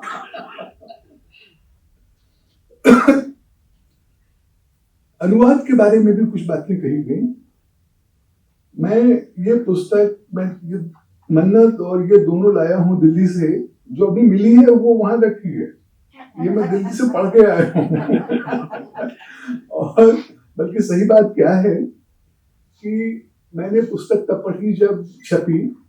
भाई मुझे देते रहते हैं अपनी पुस्तकें, भाई की इतनी कृपा है मेरे ऊपर कि वो भी भेजते रहते हैं जो अभी नहीं छपा है, जो भी ताजा लिखा है उन्होंने, या ताजा अनुवाद हुआ है उसका। तो विशेष कृपा मैं मानता हूँ और बहुत ही आनंद आता है मुझे पढ़ने में। कार्मेलिन से मैंने पढ़ना शुरू किया। आपसे परिचय तो मेरा तब का नहीं है जब कार्मेलिन छपी थी, जब उसे साहित्य अकादमी पुरस्कार मिला था, उसके कुछ वर्ष बाद का है। दिल्ली में हम लोग मिले थे एक साहित्यिक समारोह में, और थोड़ी देर बात हुई, भाई ने मुझसे कहा would you like to come to Goa. तो मैं तो भाई के बिना ही गोवा आने को तैयार था। लेकिन सब लोग दिल्ली में यही हाल है उनका। लेकिन भाई ने जब कहा, और उसके बाद मैं लगातार आता रहा हूँ। आप लोगों को याद होगा कुछ साल पहले इनकी 75वीं वर्षगांठ हुई थी, उसमें बड़ा भव्य समारोह हुआ था, और उसमें मेरा सौभाग्य था कि मुझे यहाँ आने का, जुड़ने का अवसर मिला। तो ये संबंध पुराना है, गाढ़ा है। और कार्मेलिन को मैं मानता हूँ कि 20वीं शताब्दी के भारतीय साहित्य में किसी भी भाषा के उपन्यासों में अगर गिनती की जाए 10-20 की जो सर्वश्रेष्ठ होंगे, उनमें उसका नाम आएगा। कार्मेलिन जैसी पुस्तक अनूठी है। उसमें किसी भी लेखक में सबसे बड़ा गुण क्या हो सकता है कि वो जितनी भी तरह तरह के चरित्र, अच्छे बुरे मंजूले, जैसे भी जो भी उनकी वृत्ति हो, प्रवृत्ति हो, उन सबको समान भाव से समझे, उसी सहानुभूति से समझे, उसी संवेदना से समझे, उसी मनोवैज्ञानिक गहराई से समझे, और ये न कहे कि ये बुरा है, ये अच्छा है। ये काम और लोगों का है, साहित्यकार का काम ये नहीं होता। साहित्यकार के मन में इतनी गहरी सहानुभूति होती है हर एक तरह के पात्र के प्रति, कि जिसे संस्कृत में करुणा कहा गया है। केवल भगवान बुद्ध की कपौती नहीं है। हर एक बड़ा साहित्यकार अगर करुणा से आप प्लावित नहीं है उसका हृदय, तो बड़ा साहित्यकार नहीं है। और करुणा का अर्थ ये नहीं होता है किसी के ऊपर दया दिखाना, वो तो आजकल अर्थ हो गया है उसका। किसी को उस तरह समझना जैसा कि वो है अपने आप में, ये बड़ी भारी बात है। कार्मेलिन को एक ऐसी परिस्थिति में लाया गया है उस उपन्यास में, जो होता ही है हमारे जगत में, तभी होना शुरू हुआ था। बल्कि वो तो 40 साल पहले की रचना है, और उसको तुरंत समझना कि उसकी जो विवशता है कार्मेलिन नामक चरित्र की, और उसकी जो बाध्यता है, उसके साथ वो किस प्रकार जीवन जिए, कैसे अपनी राह निकाले उस सब के बीच में, इतना गहरा समझना वो भाई की ही बस का काम था। और हर एक उपन्यास में, हर एक कहानी में मैं वही तत्व पाता हूँ, और इसीलिए मैं लगातार जो भी लिखते हैं मैं तुरंत पढ़ने को उत्सुक रहता हूँ। जहां तक इस उपन्यास का प्रश्न है, ये उपन्यास मैं तो कोंकणी नहीं पढ़ पाता, लेकिन मुझे अभी लगा कि रमिता जी से कल बात हो रही थी, आई थी एयरपोर्ट, और रास्ते में हम लोग बात कर रहे थे, तो हम लोगों के बीच में एक संधि हुई है, ट्रीटी। आजकल ट्रीटी तो कैंसिल हो रही है ये नई ट्रीटी थी, चलेगी हिंदी और कोंकणी में क्या मूलभूत समानताएं हैं, क्या क्या बड़े रोचक अंतर हैं, इसके बारे में हमारा वार्तालाप चलता रहेगा, जो इस पुस्तक से शुरू हो रहा है। अभी जो आपने पहला ही प्रश्न पढ़ा कि विपिन ने जो चरित्र है उसने गैस जलाया, अरे मैं हिंदी में दिल्ली में जाके जब गैस जलाता हूँ तो गैस जलता नहीं है, वो जलती है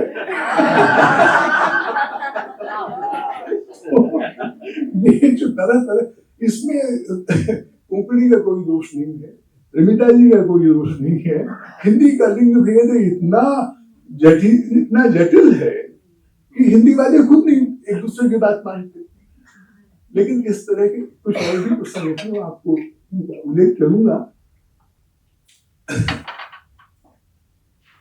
ये जो उपन्यास है, इसके पहले मन्नत नाम की जो कहानी, मन्नत नाम का जो कहानी संग्रह आया है, ये मैं फिर देख रहा था यहाँ आने के पहले। तो मन्नत के बारे में मैंने 2-3 कहानियों से मैं एक छोटी छोटी बात कहूंगा। मन्नत स्वयं हिंदी में, मुझसे रमिता जी कल कह रही थी बड़े गर्व से कि कोंकणी में अनेक भाषाओं के शब्द हैं और अरबी के बहुत से शब्द हैं, क्योंकि वो सीधे अरब से संबंध है समुद्र के द्वारा, और बहुत पहले से रहा है। भारत की हर एक भाषा जो जानता है, जो बोलता है, उसको अपनी भाषा पर बहुत गर्व होता है। तो मैंने इनसे कहा कि हिंदी में भी है हिंदी में भी अरबी के शब्द हैं, फारसी के भी है, अनेक भाषाओं में सब शब्द आते हैं। मन्नत जैसे इन्होंने, पता नहीं कोंकणी में क्या नाम है इसका, हाँ, तो मन्नत तो नहीं होगा। मन्नत जो इन्होंने मन्नत मानी जाती है, मन्नत शायद मान्यता से निकला है, लेकिन है मुस्लिम प्रथा। शाहरुख खान के घर का नाम क्या है? मन्नत तो ये जो है मन्नत शब्द जो है, इसमें लगातार आता है, जिसे हिंदुस्तानी कहते हैं। हिंदी और उर्दू, जो उर्दू क्या है, उर्दू अरबी फारसी है। उर्दू का कोई भी शब्द जो हिंदी से अलग है, वो अरबी या फारसी से आया है। उसका अपनी शब्द संपदा, इस जमीन की शब्द संपदा बहुत कम है। उस भाषा का महत्व ही यही है, उस भाषा का आकर्षण ही यही है हमारे लिए, और हम सब उर्दू पे फिदा है। इसमें अभी तो फातिमा पे आने दीजिए मुझे इस उपन्यास की, वो तो अलग ही है। तो इस प्रकार के प्रयोग जो मिलते हैं लगातार रमिता जी के अनुवाद में, दोनों पुस्तकों में, उनसे अनुवाद समृद्ध होता है, और उनसे अनुवाद हिंदी की जो मूल प्रकृति है, मिली जुली प्रकृति, उसके और पास आता है। कोंकणी में भी पहले से ही है, ये बहुत ही अच्छी बात है। एक आध और बातें मैंने उसमें देखी। आखिरी इसमें जो कहानी है, जो 3 नाम लेके चलने वाले एक टैक्सी ड्राइवर के बारे में है, जो यास्मीन भी है, ऑस्टिन भी है और यतीन भी है। जैसा ग्राहक मिलता है उसके हिसाब से बोलने लगता है, और उसके हिसाब से अपना नाम रख लेता है, और उसी की विचारधारा और उसी की आस्था के हिसाब से बोलने लगता है, और उसको खुश करता है तो थोड़ा पैसा और मिलता है। कि इतनी महीन कहानी है धर्मनिरपेक्षता के बारे में, हमारी आजकल की स्थिति के बारे में। भाई ने इतनी महीन कहानी लिखी है, और पकड़ा कब जाता है? वो पकड़ा तब जाता है, मुसलमानों की तारीफ कर देता है बहुत अच्छा है, विदेशियों की तारीफ और ईसाइयों की तारीफ करता है बहुत अच्छा है। पकड़ा जाता है जब वो हिंदुत्ववादियों की नकली तारीफ करता है। इसमें पेंच दर पेंच है, गहराई के अंदर गहराई है। तो भाई अनायास लगता है ये कर देते हैं। वो तीनों धर्म जो हैं इसमें वो किसी दूसरे क्रम में आ सकते थे, लेकिन नहीं, वो एक ही क्रम में आ सकते थे। एक और कहानी है उसमें, जेंटलमैन चोर, उससे तो मुझे बहुत ही मजा आया। उसके आखिरी प्रश्न पर क्या होता है कि चोर को जिसके घर चोरी होती रहती है, चोर आता रहता है, वो उसको ले जाता है कि चलो मेरे साथ चलो, और वो जहाँ काम करता है वहां ले जाता है। वो एक कॉलेज में अध्यापक है, वहां कहता है, तो चोर उससे कहता है तुम यहाँ क्या काम कर रहे हो, तुम भला ऐसे आदमी हो यहाँ के, तो तुम्हारा क्या मतलब है इससे? बोला मैं यहाँ पर वो इंग्लिश लिटरेचर पढ़ाता है। तो मुझे लगा कि ये तो भाई मेरे ऊपर चोट हो गई। इसको ध्यान से दोबारा पढ़ना पड़ेगा फिर। और फिर मुझे इतना मजा आया। अभी कोंकणी का कमाल है कि भाई का कमाल है कि दोनों मिला के है। वो चोर से कहता है कि मैं यहाँ अंग्रेजी साहित्य सिखाता हूँ। अरे जिंदगी भर मैं तो पढ़ाता ही रह गया, और वो सिखा रहा है। तो पढ़ाने और सिखाने का जो भेद है मुझे बहुत ही सुंदर लगा। सिखाना क्या होता है? सिखाना वो होता है कि आदमी सीख के फिर अपने आप करने लगे। पढ़ाने से नहीं होता, पढ़ाने से ज्ञान बढ़ता है शायद, लेकिन सिखाने से तो अलग ही चीज बनती है। तो मैं अंग्रेजी साहित्य मैंने बड़े बड़े लोगों को पढ़ाया है, आप देख ही रहे हैं, और भी कई नमूने हैं। तो अभी हाल में 2 हफ्ते पहले दिल्ली में एक पुस्तक विमोचन हुआ, मैं गया। वो उपन्यासकार है उपमन्यु चैटर्जी, प्रसिद्ध उपन्यासकार है, अच्छे उपन्यासकार हैं। अभी पिछले साल उनको 25 लाख रुपए का इनाम मिला। इससे आप अवश्य प्रभावित होंगे। तो आजकल जो जमाना है, तो वहां मैं सुनने गया था। मैं उपमन्यु ने अपनी पुस्तक एक साइन करके मुझे दी, जिसमें उन्होंने हिंदी में लिखा, बाकी अंग्रेजी में लिखा, हिंदी में एक शब्द लिखा, गुरु दक्षिणा। मैंने उनको पढ़ाया था। मैंने और भी बड़े बड़े उपन्यासकारों को पढ़ाया है, सबके नाम लेने की क्या जरूरत है, अमिताभ घोष वगैरह। तो उसी कॉलेज के पढ़े लोग हैं, और हमको अपना टीचर कहते हैं। हमने तो नहीं पढ़ाया उन्हें। एक आदमी जिसको मैंने सचमुच नहीं पढ़ाया, जो उसी कॉलेज का है, वो शशि थरूर है।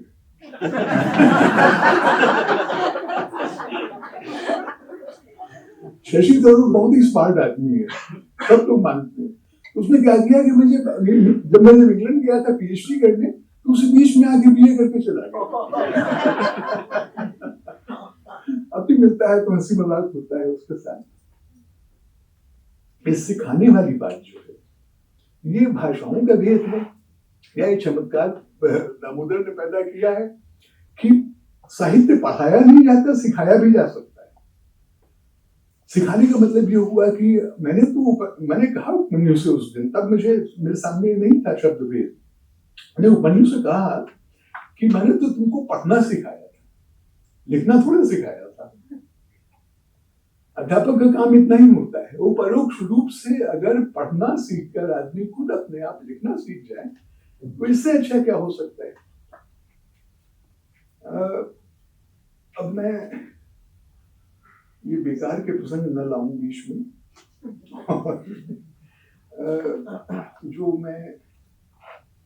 ये जो शीर्षक है, मैंने रमिता से मिलते ही कहा कि ये तो बहुत ही बढ़िया है, ये तो कोंकणी से भी अच्छा है। मैंने कहा तो सबके सामने कहने में क्या दिक्कत है। जब कह दिया तो कह दिया, वो क्यों अच्छा है। जान दी जाए या चाय हो जाए।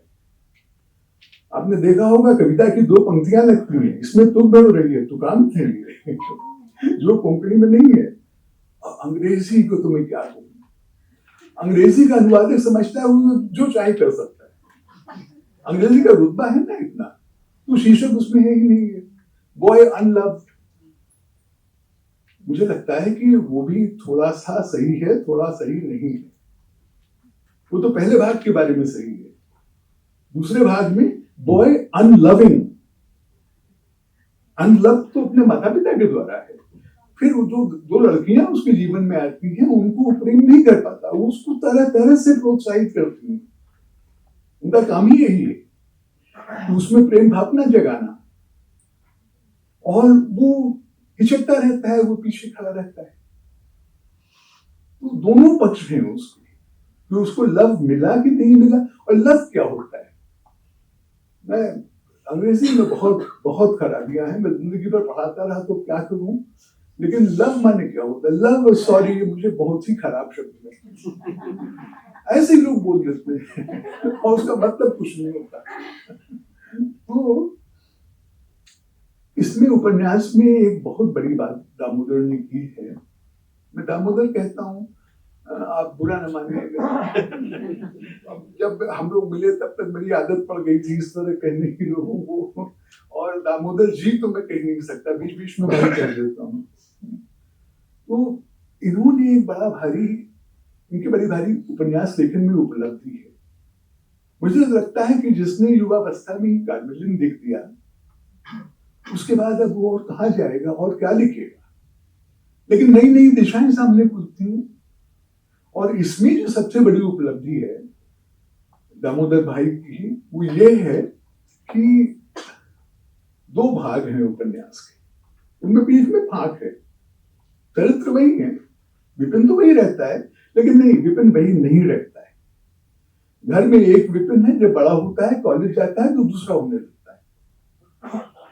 तो जैसे हिंदी फिल्मों के बारे में पहले लोग बहस करते थे कि इंटरवल के पहले ज्यादा अच्छी है, इंटरवल के बाद ज्यादा अच्छी है। इन 2 भागों में लोगों की राय अलग अलग है। मैंने सुना है, जो लोग पढ़ चुके हैं उपन्यास, उनकी राय अलग अलग है। पहला भाग जो है वैसा मैंने कभी कुछ पढ़ा नहीं, न भारतीय भाषाओं में और न विदेशी भाषाओं में। एक पति पत्नी है, बुढ़े हो रहे हैं, बुढ़े हो गए हैं, और उसी घर में रहते हैं। और विवेक शानभाग से मेरी बात हो रही थी इसके बारे में, जो कन्नड़ के उपन्यासकार हैं, दोस्त हैं, बात होती रहती है, जो हम लोग दोनों ने पढ़ा है उसके बारे में। उन्होंने कहा कि they are cruel to each other, दोनों एक दूसरे के प्रति क्रूरता दिखाते हैं। मैंने कहा क्रूरता तो तब भी ठीक थी, वो एक दूसरे के प्रति कुछ नहीं दिखाते, उनमें ऐसी निस्संगता आ गई है, उनमें कोई रस नहीं बचा है, कोई भाव नहीं बचा है, कोई भावना नहीं बची है, कुछ नहीं बचा है। वो अब अमानवीय हो गए हैं, उनमें संवेदना नहीं बची। ऐसा भयंकर चित्र पति पत्नी का, रात दिन साथ रहते हुए लंबे समय तक, और उसमें ये बच्चा बड़ा हो रहा है। अब देखिए उपन्यासकार की महिमा, उपन्यासकार का करिश्मा। जो भी भाई को जानता है और शैदा को जानता है, उसको बहुत अजीब लगेगा कि इनके मन में ऐसी बात आई कैसे। और उनमें कोई भावना एक दूसरे के प्रति नहीं है, जबकि इन दोनों के बीच के जो स्नेह है, जो प्रेम है, जो संबंध है, वो हम सबको पता है। तो ये उपन्यासकार के दिमाग की उपज है, कल्पना की उपज है। और फिर उन चरित्रों को भी ऐसा नहीं है, जो मैंने कहा, आप उनके खिलाफ निर्णय नहीं लेते ना, वो अलग तरह के चरित्र हैं, बस इतना ही दिखा रहे हैं। ये बड़ी भारी उपलब्धि है। और दूसरे भाग में उपलब्धि क्या है इसी प्रकार की, कि बहुत ही युवा चरित्र, वो तो बहुत बुढ़े चरित्र हैं, बहुत ही युवा चरित्रों के बारे में भी 3 चरित्र लेके विपिन और फातिमा और चित्रा, इन्होंने एक नई तरह का त्रिकोण गढ़ा है।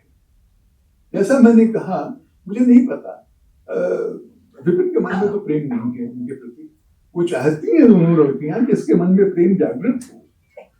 इसके पहले मैं एक और बात कहना चाहता हूँ कि प्रेम के बजाय जो पुराने, जो बुढ़े पति पत्नी हैं, उनमें सबसे बड़ी बात क्या है कि स्नेह भी नहीं रह गया। स्नेह प्रेम से बड़ा होता है, स्नेह प्रेम से अधिक व्यापक होता है, स्नेह अधिक गहरा होता है। प्रेम के बारे में अगर आप पश्चिमी धारणा में, तो प्रेम होता है फिर चला जाता है। तो स्नेह बना रहता है। और स्नेह का एक और अर्थ है, संस्कृत में तो है, पता नहीं कोंकणी में है कि नहीं, हिंदी में उस अर्थ में नहीं प्रयोग होता, संस्कृत में है। स्नेह कहते हैं तेल को, चिकनाई को। तो उन दोनों चरित्रों के बीच में कोई चिकनाई नहीं बची, खुरदरे हो गए, रूखे हो गए, इसलिए ऐसे हो गए। तो वो स्नेह भावना जो पैदा करना चाहती है दो लड़कियां, फातिमा और चित्रा, विपिन के हृदय में, वो प्रेम का बीज बोना चाहती हैं, स्नेह का बीज, अपनापे का बीज बोना चाहती हैं। अब मुझे पता नहीं उनको ऐसे ऐसे चरित्र विकसित किए हैं, बिल्कुल अलग अलग लगे। फातिमा को तो वो उर्दू शायरी या उर्दू शायरी की तरह, या फिल्मी गाने, बल्कि शायरी तो उतनी नहीं, फिल्मी गाने वो अपने आप ही उसी तरह बोलती है जैसे फिल्मी गाने उसके मुंह से निकलते चले आ रहे हैं, जैसे कोई नल खुला रह गया हो, वो बहता चला आता है उसको। वो भाई को इतना कैसे पता है फिल्मी गानों के बारे में कि वो पेश दर पेश भरे चले जा रहे हैं उसी प्रकार के मुहावरे से। ये बड़ा भारी काम है। लेखक क्या नहीं कर सकता, लेखक अपनी कल्पना से क्या नहीं सृजन कर सकता। तो दोनों भागों में इन्होंने एक प्रकार का चमत्कार किया है जो इनकी उपलब्धि है। बल्कि मुझे तो कभी कभी क्या लगता है कि दोनों चरित्र इस प्रकार गढ़े गए हैं, फातिमा और चित्रा, कि वो सचमुच के चरित्र है कि नहीं, ये मुझे स्पष्ट नहीं है। वो हो सकता है एक स्तर पर कि वो केवल विपिन के दिमाग की उपज है। एक स्तर पर ऐसे भी पढ़ा जा सकता है उनको कि विपिन के जीवन में अभाव है, तो उस अभाव को पूरा करने वो आए हैं। तो इस सब फिल्मी गानों उस प्रकार की पदावली के बीच में एक शेर भी आता है। मैं बात हो रही थी भाई से, इशरत कतरा है दरिया में फना हो जाना, दर्द का हद से गुजरना है दबा हो जाना। ये सचमुच गालिब का शेर है। आजकल व्हाट्सएप में दो ही शायरों के शेर आते हैं, गालिब और गुलजार, और दोनों में से न गालिब में कोई लिखा है न गुलजार। गुलजार मुझसे कह रहे थे कि 110% मेरे कोई नहीं है, उनके नाम से आते हैं। तो ये सचमुच गालिब का है, और उसमें ये है कि ये दर्द का शेर है। और फातिमा कहती है तुम समझोगे कि नहीं, विपिन से कहती है। ये सचमुच गहरा शेर है। मुझे क्या याद आया, मैं भाई से कह रहा था, 14 साल की उम्र से मैं भी गालिब का दीवाना हूँ, एक प्रकाशक की कृपा से। जब मैं 14 साल का था तो हिंद पॉकेट बुक शुरू हुई, पहली पेपर बैग हिंदी की, और उन्होंने 6 पुस्तकें छापी, 1-1 रुपए की। अपने पॉकेट मनी से मैंने 2 पुस्तकें खरीदी। उन 6 में से एक थी दीवाने गालिब, जो अभी मेरे पास है, और एक थी गीतांजलि, जो पता नहीं कहाँ गई। बंगाली बुरा न माने अगर हूँ तो। मैं टैगोर का बड़ा भारी प्रशंसक हूँ, और चीजों का, उपन्यासों का, कुछ कविताओं का। আমি যদি জন্ম নিতেন কালিদাসের কালে, রইবে হতেন দশম रत्न नवरत्नेर माले। इस प्रकार की जो कविताएं हैं मुझे बहुत प्रिय है। या तुम्हारा आकाश तुम्हार बातार हमार प्राणे बाजाए बांशी, बहुत सुंदर कविताएं हैं। गीतांजलि वाली थोड़ी कम है, वो नोबेल मिल गया तो क्या हुआ। तो एक और शेर है वैसे गालिब का, इसी तरह इश्क से तबीयत ने जीस्त का मजा पाया, वो और भी गहरा शेर है। इश्क से तबीयत ने जीस्त का मजा पाया, दर्द की दवा पाई दर्द लादवा पाया। तो इसका उल्टा है। कवियों को ये सहूलियत है कि आज एक बात कहें कल दूसरी बात कह सकते। इसको कहते हैं क्रिएटिविटी। उपन्यास तब भी काफी लंबा चलता है, तो ऐसे नहीं कर सकते हैं उसमें। चटनी फाइन।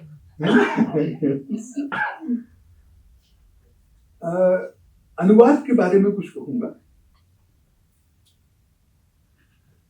मुझे अनुवाद क्या लगा कि अनुवाद पारदर्शी अनुवाद है। कोंकणी से हिंदी में तो आया है, लेकिन कोंकणी को छोड़कर नहीं आया है, कोंकणी को साथ में लेके आया है। By one get one free. दोनों भाषाओं का स्वाद मिलता है इसमें। ये मुझे बहुत ही अच्छा लगा। और जैसे हिंदी का एक कमरा है, उसमें एक दरवाजा है और दरवाजा थोड़ा खुला है और कोंकणी बीच बीच में झांकती रहती है दरवाजे से। ऐसा मुझे लगता है इनके अनुवाद में। तो दो तरह का आस्वाद आता है उसमें। और इस प्रकार के अनुवाद जो है, जैसे अनुवाद की थ्योरी एक भाई ने भी बताई, अभी आता हूँ उस पर। लेकिन उसके पहले एक थ्योरी जो 18वीं शताब्दी से चल रही है अनुवाद पर, कि अनुवाद में दो विकल्प होते हैं अनुवादक के सामने। फॉरेनाइज, अब आप फॉरेन टेक्स्ट तो है ही, उसको आप फॉरेनाइज क्या करेंगे? लोग कहते हैं हिंदी इज बीइंग संस्कृताइज्ड। अरे वो पहले से ही संस्कृतिक है, उसको संस्कृताइज क्या करेंगे आप? कई भाषाओं के बारे में, बंगाली के बारे में भी है इसी प्रकार, संस्कृत से ही पैदा हुई है, तो उसको संस्कृताइज क्या करेंगे आप? इसी तरह फॉरेनाइज जो टेक्स्ट होता है, फॉरेन टेक्स्ट, उसको फॉरेन बनाए रखना, बीच बीच में जरूर याद दिलाते रहना पाठक को कि वो जिस भाषा में अनुदित हुआ है उसमें नहीं लिखा गया। वो कैसे हो जाता है? वो हो जाता है अगर आप भेद मिटाते हुए चले, उसकी लिपापोती करते हुए चले, उसको आप भेद जानबूझ के मिटाते चले कि पाठक को कोई असुविधा न हो, पाठक को लगे कि उसी भाषा का, उसी संस्कृति का टेक्स्ट है वो। तो ये तो उल्टी गंगा बहाना हुआ, ये तो ठीक नहीं हुआ। पहले यही होता था। पहले क्या, अभी हाल तक, अब तक आप देखेंगे अनुवाद की समीक्षा जब आती है बीच बीच में, तो उसमें आता है the translation is so good that it doesn't even read like a translation. अरे लानत है ऐसे अनुवाद पर, जिसमें लगे कि ये तो मूल है हमारी ये भाषा का, नहीं, अलग होना चाहिए। तो ये इन्होंने बनाए रखा है। और हिंदी और कोंकणी की प्रकृति में, मूल प्रकृति में और स्वभाव में कितना अंतर है, ये उनको अधिक पता है। लेकिन उनके माध्यम से, जैसा मैंने कहा, मैं भी थोड़े और सीखना चाहता हूँ। और अंग्रेजी बीच में जरूर आ जाती है। सन 70 और 80 के दशक तक मुझे अच्छी तरह याद है, किसी भी भारतीय भाषा में कोई लेखक बड़ी चीज लिखता था तो उसकी अभिलाषा क्या होती थी? उसकी दो अभिलाषा थी। एक होती थी कि उसका हिंदी में अनुवाद, और जैसा भाई ने कहा कि एक बार हिंदी में अनुवाद होगा तो अनेक और भाषाओं में अनुवाद का रास्ता खुलेगा। ये तब की बात है जब सलमान रुश्दी को बुकर प्राइज नहीं मिला था, उसके पहले की बात, 80 तक मैंने कहा, और 60, 70, 80 में। दूसरी अभिलाषा क्या होती थी कि उस पर श्याम बेनेगल जैसा कोई फिल्म बने, एक आर्ट फिल्म बने। ये तो अभिलाषा है। अंग्रेजी में अनुवाद हो ऐसी अभिलाषा नहीं होती, वो तो अब की बात है। तो कोंकणी और हिंदी और बीच में अंग्रेजी, ये हिंदी का मुहावरा है, आप जानते होंगे, आपके यहाँ शायद कोई और भी अच्छा मुहावरा होगा कोंकणी में, दाल भात में मूसल चंद। दाल भात में मूसल चंद जो हो गए अंग्रेजी वाले, अंग्रेजी से अब और अधिक अनुवाद होंगे, भारतीय भाषाओं में भी होंगे, और वो सब बॉय अनलव्ड लिखेंगे। मैंने शीर्षक का प्रमाण दे रहा हूं। लेकिन इनकी जो है, दो उदाहरण देता हूं, 2 या 3। तुमने टिकट निकाला कि नहीं निकाला? अरे हिंदी में नहीं निकालते हैं भाई। हिंदी में टिकट कटाते हैं तो निकालना, धकेलना। अरे कोंकणी में धकेलना इतना प्रिय शब्द है, बार बार आता है इस उपन्यास में। हिंदी में नहीं धकेलते हम लोग, पता नहीं क्या हो जाए। और एक और उदाहरण जो है, सबसे बढ़िया उदाहरण जो है, जो मेरे दिल को छू नहीं गया बल्कि मेरा दिल चुरा के ले गया, वो है, उसकी माँ कहती है विपिन से कि तुम कहाँ थे, तुम्हारे 3 फोन आकर चले गए। पता नहीं कोंकणी का चमत्कार है या भाई का चमत्कार है, मुझे पता नहीं। 3 फोन आकर चले गए। अरे काश मेरे भी फोन आके चले गए हो, ना उनको दोबारा फोन करना किसी को, ना सोचना कि किसने फोन किया, क्यों फोन किया। लेकिन मैं क्या बताऊं, हिंदी में मेरे फोन पर ये सुविधा उपलब्ध नहीं है, कोंकणी में ही हो रहा है। तो ये जो छोटे छोटे भेद हैं, इनमें इतना आनंद आया मुझे पढ़ने में, ध्यान पूर्वक पढ़ने में। अच्छा भाई, अब आखिरी बात मैं कहूंगा, थोड़ा भाई के विरोध नहीं करेंगे तो मेरा खाना कैसे बचेगा। भाई ने कहा कि जैसे किसी आदमी का तबादला हो गया, और देखिए उदाहरण कह दिया कि किसी हिंदी वाले का तमिलनाडु में तबादला कर दिया। अरे भाई साहब, कहीं और का आप करवा देते, वहां तो पिटेगा।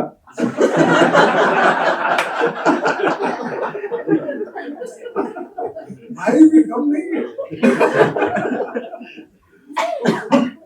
लेकिन भाई ने जो अनुवाद के बारे में जो रूपक बांधा है इससे, उससे मैं सहमत नहीं हूं। क्योंकि कोंकणी का अगर हिंदी में अनुवाद हुआ तो ऐसा तो नहीं हुआ कि कोंकणी वाली किताब हिंदी में चली गई और कोंकणी में बचा नहीं कुछ। भाई बैठे हुए हैं, कोंकणी वाली किताब उनके पास है, रखी हुई है। तो जो अनुवाद हुआ वो तबादला नहीं है, वो ऐसा है कि मान लीजिए तबादला है भी तो बीवी बच्चे कोंकणी में छोड़ गया है, तो थोड़े दिन के लिए वहां गया है और जानता है कि फिर वापस आ जाएगा। ये बड़ा भारी प्रश्न रहा है अनुवाद शास्त्र में कि अनुवाद से किसका भला होता है। जिस भाषा से अनुवाद किया गया है उसका भला होता है, या जिस भाषा में अनुवाद हुआ है उसका भला होता है। कुल मिलाकर जिस भाषा में अनुवाद किया गया है उसका भला होता है। थोड़ा सा भला अगर होता है जिस भाषा से अनुवाद किया गया, तो ये होता है कि अरे कोंकणी में भी इतना अच्छा लिखा जा रहा है। वैसे मैं आपसे एक बात कह दूं प्रसंगवश, कि भाई को जो ज्ञानपीठ पुरस्कार मिला वो इसलिए नहीं मिला कदापि कि कोंकणी को बहुत दिन से नहीं मिला ना, केवल इसलिए मिला कि इनका लेखन और उसकी जो उत्तम श्रेणी है, उनकी उत्कृष्टता है, उसके लिए मिला। अब इससे कोंकणी का भी भला हुआ, बड़ी अच्छी बात। वो तो हुआ ही, जिस भाषा को भी मिलता है उसका वो थोड़ा ऊपर उठ जाती है, और खासकर अगर उसको कम बार पुरस्कार में, अगर हिंदी को फिर मिल जाए, कन्नड़ को फिर मिल जाए, इन दो भाषाओं को सबसे ज्यादा मिला, तो ऐसा बड़ा हंगामा नहीं मचता। लेकिन ये बात सही है कि लोगों की नजर जाती है उधर कि ये क्या हो रहा है। देखिए, हम अनंत मूर्ति से भी मेरे वो रूपक बांधते थे अनुवाद के बारे में और चीजों के बारे में बहस होती थी। अब भाई हम बैठेंगे और तबादले वाली बात जो है थोड़ी तय करेंगे तो और आगे बढ़ जाए। लेकिन अंत में बस यही कहूंगा कि इस उपन्यास को आप लोगों ने पढ़ा है, कोंकणी में पढ़ा है, और अगर नहीं पढ़ा है तो आप जब पढ़ेंगे तो उपन्यासकार या सृजनात्मक लेखक हम सब लोगों से कैसे फर्क होता है, इसका प्रमाण आपको एक बार फिर मिलेगा, और ज्वलंत प्रमाण आपको फिर मिलेगा। सबके मन में होता है कि काश हम भी पोएट होते, या छुप छुपा के तो लोग लिखते रहते हैं पोएट्री लिखने में कुछ नहीं जाता, आधे घंटे में हो जाती है। उपन्यास लिखने में महीने लगते हैं, बरसों लगते हैं, वो ज्यादा लोग नहीं करते हैं। लेकिन सबके मन में थोड़ा ही होता है, और सबसे बड़ी बात, सबके मन में, मेरे मन में अवश्य, कि जो सचमुच सृजनात्मक लेखक है, तो मुझे लगता है जैसे कहीं ऊपर खड़ा है, एक पेडेस्टल पे खड़ा है, और मैं नीचे से उसको देख रहा हूं। वो श्रद्धा का भाव अब भी मेरे मन में है हर एक प्रकाशित लेखक के प्रति। जब तक मैं जांच न लूं कि सचमुच सृजनात्मक है सही अर्थ में कि नहीं, अगर है तो श्रद्धा और बढ़ जाती है। और ये कैसे होता है, जैसा मैंने कहा, हर एक उपन्यास में ये कुछ नया सिखाते हैं मुझे। ये सिखाना शब्द मुझे बहुत प्रिय हो रहा है। उपन्यासकार भी सिखाते हैं कि कैसे हम हर एक प्रकार के पात्र से जिससे भी हम मिलें उसको उसी तरह समझें जैसा वो है, जैसे हमारे पूर्वग्रह हैं उस प्रकार से न समझें, और जो हम समझें उसमें हम कभी ये न सोचें कि ये अच्छा है या ये बुरा है। मानवीय संवेदना और सहानुभूति का विस्तार अगर नहीं कर सकता साहित्य, तो उसने कुछ नहीं किया। और भाई ने इस बार फिर करके दिखा दिया। 2 प्रसंग इन्होंने बड़े बड़े उठाए। एक तो ये कि साथ रहते रहते पता नहीं क्या बात हुई, कोई ऐसा प्रसंग भी नहीं बताया। सिर्फ घिसते घिसते घिसते घिसते इस हालत पे आ गए हैं वो कि एक दूसरे के प्रति कोई भावना नहीं, इनडिफरेंस। उससे बुरा कुछ नहीं है, उससे बुरी नफरत भी नहीं है, घृणा भी नहीं है।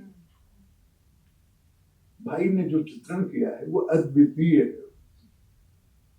और दूसरे 3 युवा चरित्र और उनके जो संबंध बनाए हैं भाई ने, मुझे लगता क्या है, प्रमाण है ये उपन्यास कि भाई का नवीकरण हो रहा है और भाई का युवीकरण हो रहा है।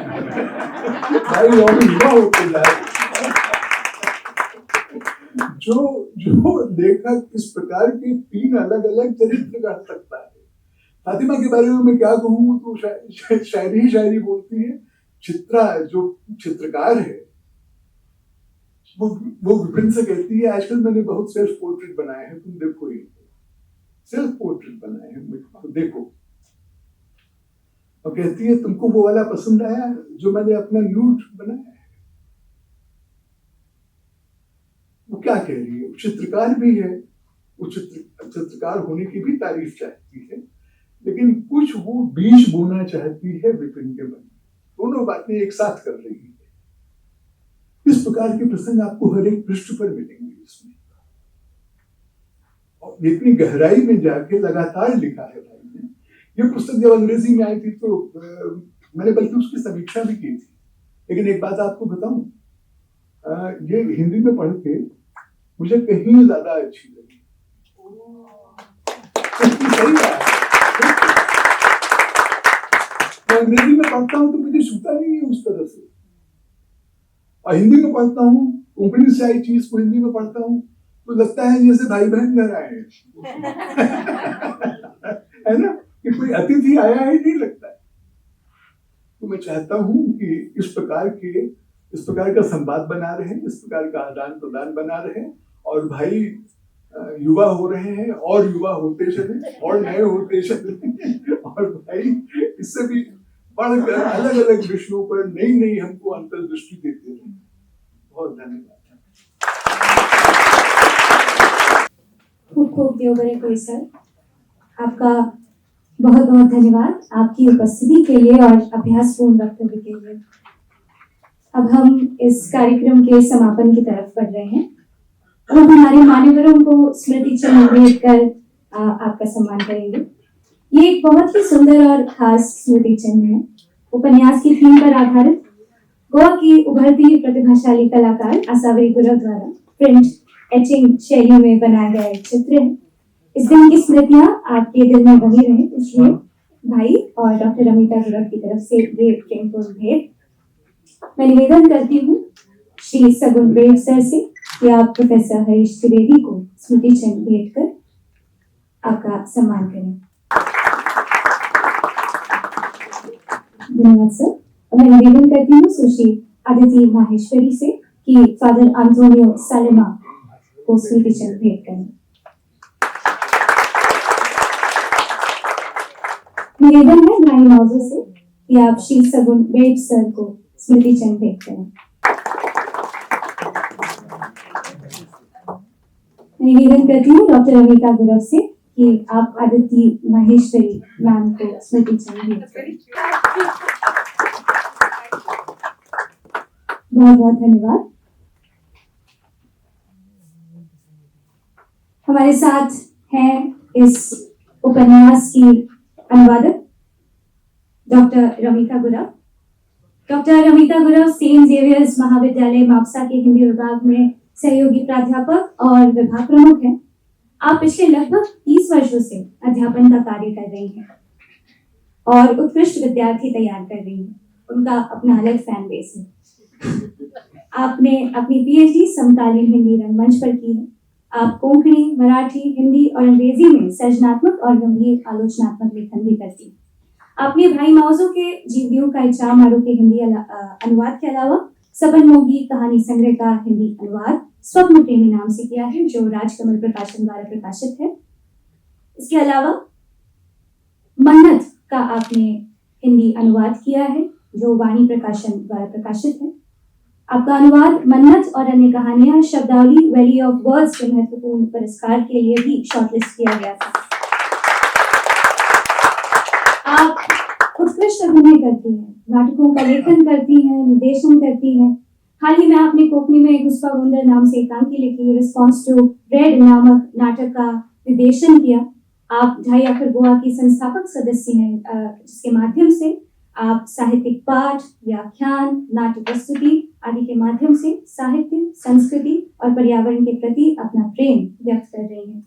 अध्ययन, अध्यापन, साहित्य, संस्कृति, पर्यावरण, सिनेमा, थिएटर, संगीत, घुमक्कड़ी की दीवानगी का जबरदस्त एका।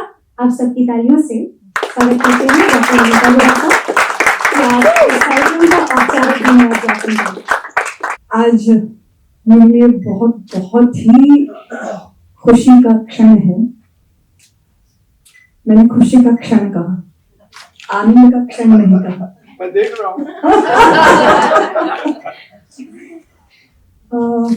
सबसे पहले यहाँ मंच पर आसीन सभी मान्यवर, आदरणीय इस समारोह के प्रमुख अतिथि, मुख्य अतिथि प्रोफेसर हरीश त्रिवेदी जी, विशिष्ट अतिथि आदरणीय फादर अंतोनियो सलेमा जी, जो इस कार्यक्रम के आयोजन में प्रमुख भूमिका निभा रहे हैं, वे वाणी प्रकाशन से अदिति महेश्वरी जी और कला एवं संस्कृति निदेशालय के निदेशक आदरणीय श्री सगुन वेद जी, और जिनकी वजह से, जिनकी लेखनी से कुछ बना, निर्मित हुआ, जिसकी वजह से आज मैं यहाँ खड़ी हूँ, हम सब यहाँ हैं, जिसे हम हिंदी में ले आए हैं, वे हमारे अपने प्रिय, और मैं उन्हें अपने प्रिय मित्र के रूप में देखती हूँ, वे भाई और आप सभी लोग जो हमारे प्रेम के कारण यहाँ इतने कोंकणी के, गोवा के इतने जाने माने लेखक हैं, आस्वादक हैं, मेरे अपने स्नेहिल, मेरे साथ पढ़ाने वाले ही नहीं, लेकिन मेरे अपने जो हैं दोस्त लोग आए हैं, उनके प्रति मैं सच में हृदय से आप सबके प्रति इस धन्यवाद ज्ञापन के कार्यक्रम में पहले ही आभार प्रकट करती हूँ। बहुत बहुत धन्यवाद कि आपने, पता है मुझे कितना व्यस्त है आजकल का जीवन सबका, उसमें से कुछ समय, कुछ क्षण आपने हमारे लिए निकाले, इसलिए सबसे पहले आप सबका बहुत बहुत धन्यवाद। एक अनुवाद पर वक्तव्य देने के लिए प्रोफेसर हरीश त्रिवेदी जैसी अगर शख्सियत मिल जाए, तो कोई पहली बार एक उपन्यास का अनुवाद करने वाला व्यक्ति और क्या चाहेगा। तो मैं अपने आप को बहुत बहुत खुशनसीब मानती हूँ सर, कि आपने भाई का जो आमंत्रण है वो स्वीकारा, आपने उपस्थित हुए और बड़ी बेबाकी से आपने अपना जो यहाँ वक्तव्य दिया, उस सचमुच में आपका बहुत बहुत धन्यवाद सर उसके लिए। क्योंकि सर सचमुच में अपने आप में, जिसको हम लोग कहते हैं कि अंग्रेजी में एजुकेशनल इंस्टीट्यूशन, वो जो भी कहते हैं उसमें हम जैसे, अभी मैं तो पहले एक दो कदम भी रखे हैं मैंने अनुवाद के क्षेत्र में, तो उनके लिए he is like a big educational institution. Sir आपका बहुत बहुत धन्यवाद कि आप यहाँ आए और हमारे सामने आपने अपने बहुमूल्य विचार रखे। Thank you so much. फिर मैं जिस संस्थान में काम करती हूँ, जहाँ पढ़ाती हूँ, सेंट जेवियर्स महाविद्यालय में, तो ऐसा है कि आज का जमाना ऐसा है, जो लोग कुछ देर यहाँ रहते हैं, कुछ उसके बाद दूसरी जगह जाते हैं, तीसरी जगह जाते हैं। मैं 30 साल से एक संस्था के साथ जुड़ी हुई हूँ। मेरे विद्यार्थी मुझसे मिलते हैं तो पूछते हैं कि ma'am are you still here? I am proud to be still there. So ऐसे संस्थान में मैं काम करती हूँ, और फादर अंतोनियो सलेमा जैसे प्रशासक हमारे पास है, जो हर पल हर समय हमारा उत्साह बढ़ाते हैं। हमारी प्राचार्य असरा बरेटो जी भी वैसी ही है, जिनकी इतनी जो सकारात्मकता हमारे पीछे लगी रहती है, जिसकी वजह से, और हमारा जो पूरा जो स्टाफ है, मेरे कितने सारे दोस्त हैं, कुछ लोग यहाँ बैठे हुए हैं, वही पेड़ों में यहाँ खींच लाया है। तो ये ऐसा माहौल है जो सेंट जेवियर्स महाविद्यालय ने मुझे दिया है। आज मैं यहाँ आपके सामने खड़ी हूँ, कुछ कह रही हूँ, कुछ लिख पा रही हूँ, हमारा नेक पकड़ने के बावजूद। तो सर, फादर, आपका बहुत बहुत धन्यवाद। Thank you so much for accepting our invitation to be the special guest of this event. Thank you so much. फिर अब जिन्होंने इस किताब को, इससे पहले मन्नत कथानी कहानियां हिंदी समाज के सामने ले जाने में हमारी मदद की, हमारी उंगली पकड़ी और हमें लेके गए, वे अदिति महेश्वरी जी, वाणी प्रकाशन की, आपका बहुत बहुत धन्यवाद। आप खास हमारे लिए यहाँ आई और आपने, क्योंकि ये बहुत बड़ी बात है। वैसे तो मैं कोई बहुत मतलब मेरे पास कुछ है नहीं। क्या है मेरे पास? मेरे पास जो भी कुछ थोड़ा बहुत मैंने सीखा है, भाषा का जो ज्ञान है, 2 भाषाओं को मैं थोड़ा बहुत जानती हूँ, बहुत ज्यादा जानती हूँ तो नहीं कहूंगी, थोड़ा सा जानती हूँ, अभी भी सीख रही हूँ। वो जो थोड़ा बहुत ज्ञान मेरे पास है, उसके माध्यम से अगर हमारी कोंकणी भाषा वहां जो रचा जा रहा है, वहां जो सर्जित किया जा रहा है, उसको अगर हम एक व्यापक पाठक समुदाय तक ले जाने का हम छोटा सा ही हिस्सा बन गए, तो उससे बड़ी खुशी और कुछ है नहीं। तो मेरी तरफ से मैंने ये छोटा सा प्रयास किया है और उसे ले जाने में अगर वाणी प्रकाशन हमारा साथ न देता तो शायद ये संभव नहीं होता। तो अदिति जी, आपका खास धन्यवाद, बहुत बहुत धन्यवाद कि आपने इस किताब को प्रकाशित करने का ये जो कदम उठाया है, इसके लिए। फिर जब जैसे अभी आपने हरीश जी से भी सुना, आपने अदिति जैसे उनसे भी सुना कि ऐसे कम राज्य हैं जहां कला एवं संस्कृति निदेशालय की तरफ से इतना एक तरह से सहारा दिया जाता है, प्रोत्साहन दिया जाता है जब भी कोई कलात्मक कार्यक्रम होता है संस्कृति से रिलेटेड। और जब आदरणीय निदेशक श्री सुमन वैद जी से बात हुई भाई की, तो उन्होंने हमें एकदम खुले दिल से ये जो पूरा आयोजन करने में हमारी मदद की, उसके लिए सर आपका बहुत बहुत धन्यवाद। हाँ, तो क्योंकि क्या है ना, बाकी प्रतिभा की कोई कमी नहीं होती है, सब कुछ होता है, लेकिन जब इस तरह का कोई एक सहारा मिल जाता है, प्रोत्साहन मिल जाता है, तो कलाकार के लिए भी एक बहुत बड़ी बात होती है, हौसला बढ़ जाता है।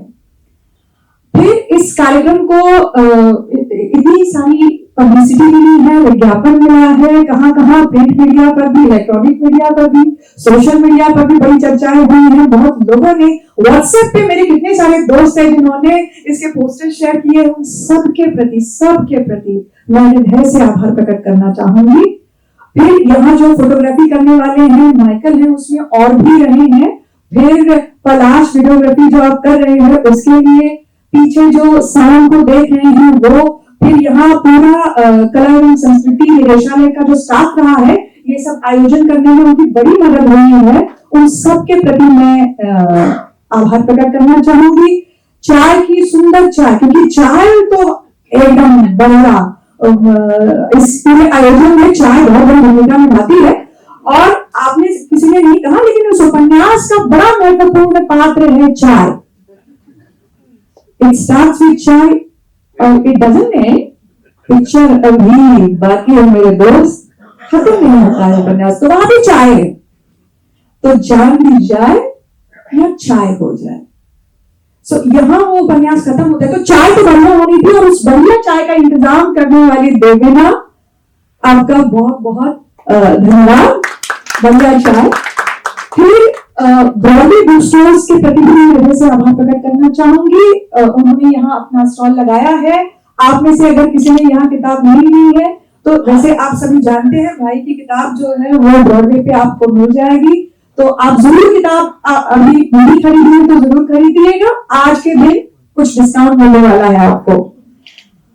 फिर इस पब्लिसिटी के अंतर्गत फ्लायर डिजाइन करने वाले ओम प्रभुकर, उनके प्रति भी मैं आभार प्रकट करना चाहूंगी। फिर बैनर एवं स्टैंडिंग का इंतजाम करने वाले मयूर सोरनकर, उनके प्रति भी खास आभार।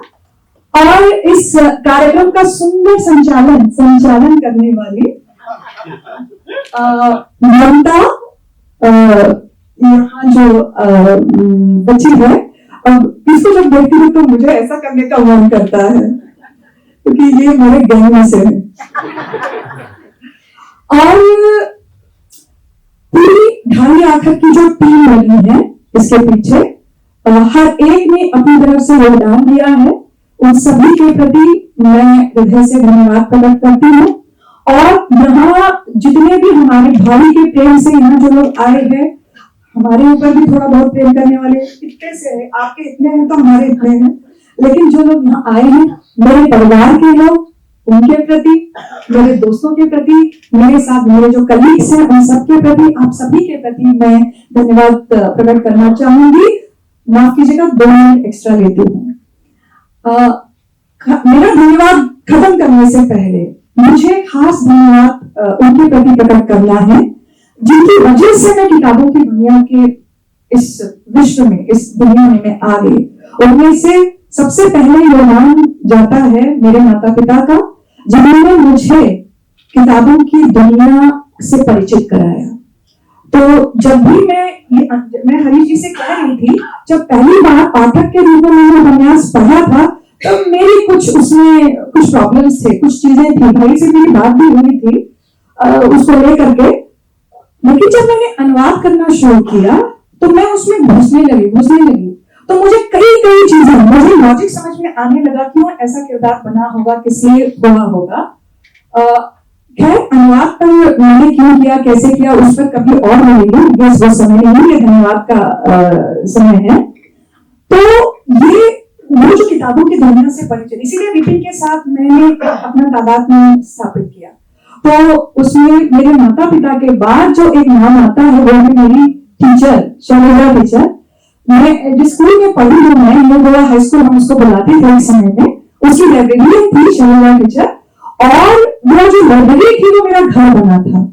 मतलब जब वो मार्टिन से पूछता है विपिन से, इतनी जल्दी किताब खत्म की, वही वाक्य, वही प्रश्न मुझे शैलजा टीचर पूछती थी, क्या लोग संभव है तू? लेकिन उन्होंने कभी मुझे दूसरी किताब देने में ना कहा। दूसरे बच्चे हफ्ते में एक किताब पढ़ते थे, मैं एक दिन में एक किताब पढ़ती थी। बहुत बहुत धन्यवाद शैलजा टीचर, आप यहाँ आए यहाँ उसके लिए, क्योंकि मेरा जो साहित्य के साथ रिश्ता बना है उसमें आपकी भूमिका बहुत बहुत बड़ी है। और फिर अनुवाद के क्षेत्र में मेरा जो, मैंने ना जैसे बच्चा अपने वो लड़खड़ाते कदमों से जो जाता है, वो जो मैंने शुरू किया उसमें बड़ी भूमिका रही आदरणीय डॉक्टर प्रोफेसर किरण गोखले जी की। उन्हीं के प्रोत्साहन की वजह से मेरी ये अनुवाद की यात्रा शुरू हो गई। तो उनकी खास मुझे याद करना है, क्योंकि ये उनकी वजह से ही था जो ये सिलसिला मेरा प्रारंभ हुआ। अभी और भी बहुत कुछ करना है, बस सीख रही हूँ। भाई, आपने कहा कि बस मैं आप ही की अनुवादक हूँ। आई एम सॉरी, मैं बस भाई की अनुवादक बन के रहना नहीं चाहती क्योंकि आपने कुछ और भी कहा था ना, गोवा का जो साहित्य है, गोवा में किसी भी भाषा में लिखा हो, मराठी हो, कोंकणी हो, अंग्रेजी हो, लेकिन गोवा की जो संस्कृति है वो अगर मुझसे हो सके, संभव हो सके, अगर जी यहाँ बैठे हुए हैं तो मुझसे संभव हुआ, कुछ हो सका तो अपनी पूरी कोशिश करूंगी सर वगैरह के साथ मैं करने की। और मुझे खास धन्यवाद कहना है दिनेश मलेरिकर जी का भी, क्योंकि जी का छाप पहली बार कोंकणी में संजना प्रकाशन के माध्यम से प्रकाशित हुआ था, उसके लिए भी। और फिर इतना मतलब इतने बड़ी मात्रा में इतने सारे लोग जो यहाँ उपस्थित हो गए। दरअसल मुझे 7 बजे खत्म करना था, 10 मिनट मेरे एक्स्ट्रा हो गए हैं। जितने भी लोग यहाँ आए हैं, परब सर है, अलेक्सिस है, जयंती आई, माया आई, विद्या जी है, कितने सारे लोग हैं, माधव सर है, देवदास सर है, अनिता भी आए थे, मेरी माँ है ना, फिर मेरे पति भी है, वहां दिख रहे हैं कहीं, तो नेता है मेरी बटन हाफ जिनको जो मेरे साथ पढ़ाती है, इतने सारे। सो भाई बिल्कुल चिंता ना करना, मैंने शोर कैसे छुड़ा लिया। आप कह रहे थे ना रमिता की बात ही नहीं हो रही है, कुछ कोई नहीं करे, मैं कर रही हूँ ना परब सर है, यहाँ राजेश है, यहाँ कितने सारे कुछ है, अनुराधा मैम, अब रिचर्ड है, फादर लुइस है, सलीम है, शशिकांत है, कौन है, सब तो अपने ही अपने हैं। तो ये भाई के प्रति और हमारे प्रति आपका जो प्रेम है, हेता को, कविता को, अगर आप सबको अतीमा को लेके यहाँ आया है, आप सबके प्रति, शेफाली, राजश्री, धर्मा, आप सबके प्रति बहुत बहुत बहुत बहुत धन्यवाद। बहुत बहुत धन्यवाद। ये कार्यक्रम यही समाप्त होता है। भायर पुस्तका दवरल्यात की तुम्ही नजरात घेवची, वाचची आणि तुमची प्रतिक्रिया कळवची। खूप खूप देव बरें करूं।